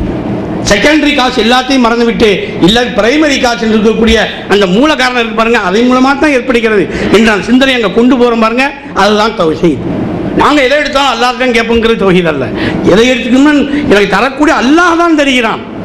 அல்லாஹ் தான் நோயை குணப்படுத்தலாம், டாக்டர் இல்லை. ஆனால் டாக்டரின் நோயை கொடுத்தும் போது டாக்டருக்கு நோயை கொடுக்கக்கூடிய அறிவை அல்லாஹ் தான் கொடுத்தான் என்று நம்புறமே, அதுதான் தௌஹீத். அல்லாஹ்வுடைய நூரை கொண்டு தான் அது ஏற்படுகிறது. அல்லாஹ் நூரை கொண்டு தான் வைத்தியராக இருக்கிறாரு. அல்லாஹ் நூரை கொண்டு தான் ஒரு வீட்டில் ஒருத்தர் கலெக்டராக இருக்கிறாரு, அவர் மகன் அவருடைய தம்பி பியூனாக இருக்கிறார். எல்லாமே அல்லாஹ்வுடைய நூரை கொண்டு தான் ஏற்படுகிறது. மௌலானா முஃப்தி முஹம்மது ஷாஃபி ரஹ்மத்துல்லாஹி அலைஹி ஒரு அழகான உதாரணத்தை சொல்கிறாங்க. மனிதனுடைய படித்தரத்தில் மோசமாக இருக்கும், அவன் படைப்பினங்களுக்கு அந்த சிறப்பை சாட்சி விடுகிறான். குறிப்பாக இணைக்கக்கூடிய ஒரு உதாரணமாக, ஒரு மனிதர் ஒரு பாமர கிராமவாசி ரயில்வே ஸ்டேஷனுக்கு போகிறார். ரயில்வே ஸ்டேஷன் போன உடனே சிவப்பு கொடியை காமிச்சா ட்ரெயின் நிற்கிது, பச்சை கொடியை காமிச்சா ட்ரெயின் போகுது. உடனே இவர் முடிவு பண்ணிட்டார், ஆஹா அப்போ ட்ரெயினுடைய போகிறது நிற்கிறதுக்கு காரணம் இந்த சிவப்பு கொடியும் பச்சை கொடி தான் அப்படின்னு. ரொம்ப கிராமத்தை படிப்பறிவே இல்லை. அவர் 5ஆம் கிளாஸ் கொஞ்சம் படித்தவர் வந்தார். அவர் பார்த்தாரு, இந்த ட்ரெயின் மூணு இல்லை பச்சை கொடி சிவப்பு கொடியை கொண்டு ட்ரெயின் நகரலப்பா, உள்ளே இருக்கிற பாரு அந்த ட்ரெயினை ஓட்டுறவர் அவர்னால இந்த ட்ரெயின் நகருது அப்படின்னாரு. அவரை விட கொஞ்சம் பெட்டராக ஒருத்தர் வந்தார். அவர் சொன்னார், அந்த டிரைவர்னாலலாம் அந்த ட்ரெயின் நகரலப்பா, அந்த ட்ரெயினில் இன்ஜினில் இருக்க கொடுத்தக்கூடிய டீசல்னால அந்த ட்ரெயின் ஓடுது அப்படின்றார். அடுத்தவர் வந்தார், இந்த டீசல்னால ஓடலப்பா, இந்த டீசல் எரிபொருளாக மாறுதுல, ஸ்டீமாக மாறுதல்லவா, அந்த மாற்றத்தினால தான் இந்த ட்ரெயின் ஓடுது அப்படின்ட்டார். இது வரைக்கும் இருக்கிறவங்க தான் பாமருடைய நிலை. அப்போ இவங்க என்ன சொல்கிறாங்க, இந்த 4 காரணங்களையும் நீங்கள் பார்த்துக்கிட்டு இருக்கிறாங்க, இதை விட முக்கியமான காரணம் 5வது காரணம் இருக்குது, அந்த காரணத்தை நீங்கள் பாருங்கள் அப்படின்னாங்க. என்ன காரணம்? இந்த டீசலை இந்த ஸ்டீமாக மாற்றக்கூடிய தன்மையை வைத்தானே அவன் தான் ரப்புல் ஆலமீன். அல்லாஹ்வுடைய நூரை கொண்டு தான் இந்த டீசல் இந்த ஸ்டீமாக மாறியது, இந்த மாற்றம் தான் அந்த ட்ரெயினை ஓட செய்கிறது என்று புரிந்து கொள்வாங்க பாருங்க. அதுதான் தௌஹீது. அல்லாஹ் நூறு சமாவாத்தி வல்லாஹ். இந்த உலகத்தில் ஒவ்வொரு இயக்கங்களும் அல்லாஹ்வுடைய நூரை கொண்டு தான் தவிர, அந்த அல்லாஹ்வின் நூரை கொண்டு தான் ஒவ்வொருவரும் காட்சியளிக்கிறார் தவிர, நாம் சுயமாக காட்சியளிக்கிறோம் என்பது அது பிரம்மைதான். சிருஷ்டிகளுக்கு உள்ளமை கிடையாது, அல்லாஹுக்கு உருவம் கிடையாது. சிருஷ்டிகள் அல்லாஹ் இல்லை, அல்லாஹ் இல்லாமல் சிருஷ்டி இல்லை என்பதை நாம் விளங்கிக் கொள்ளணும்.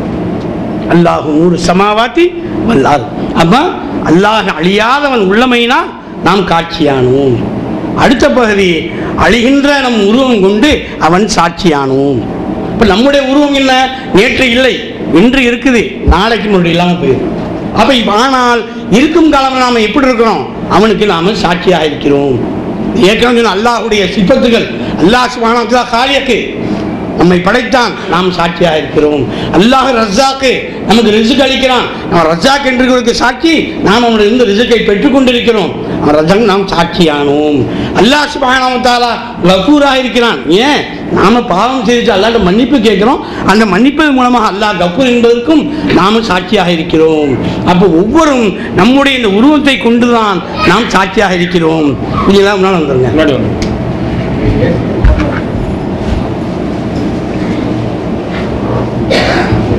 ஆனா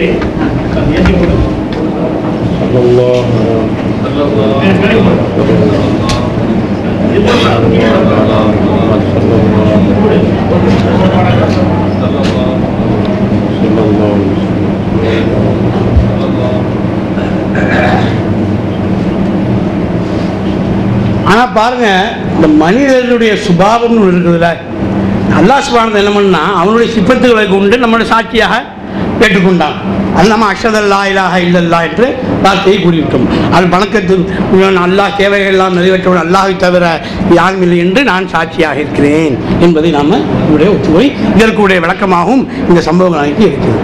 முதலில் சொல்லப்பட்டது லா இலாஹ இல்லல்லாஹ் தேவைகள்லாம் நிறைவேற்றுப்போம் அல்லாஹ் இருக்கிறான் என்பதற்கு விளக்கமாகவும், இரண்டாவது பகுதி அஷ்ஹது அல்லா இலாஹ இல்லல்லாஹ் என்பதற்கு ஒரு விளக்கமாகவும் இருக்கிறது. நம்முடைய அந்த தன்மைகள் அல்லாஹ் தஆலா அவனிடம் இருக்கக்கூடிய அந்த சிஃபத்துகள் இருக்கு பாருங்க, அந்த சிஃபத்துகளில் உள்ள சில சிஃபத்துகளை குறைந்த அளவில் நமக்கு அளித்திருக்கிறாங்க. என்ன காரணம்? நாம் அவனுடைய கலீஃபாவாக இருக்கிற காரணத்தினால். ஒரு முதலாளி இருக்கிற கலீஃபா என்று சொன்னால் ஏஜென்ட், ரெப்ரசன்டேட்டிவ்.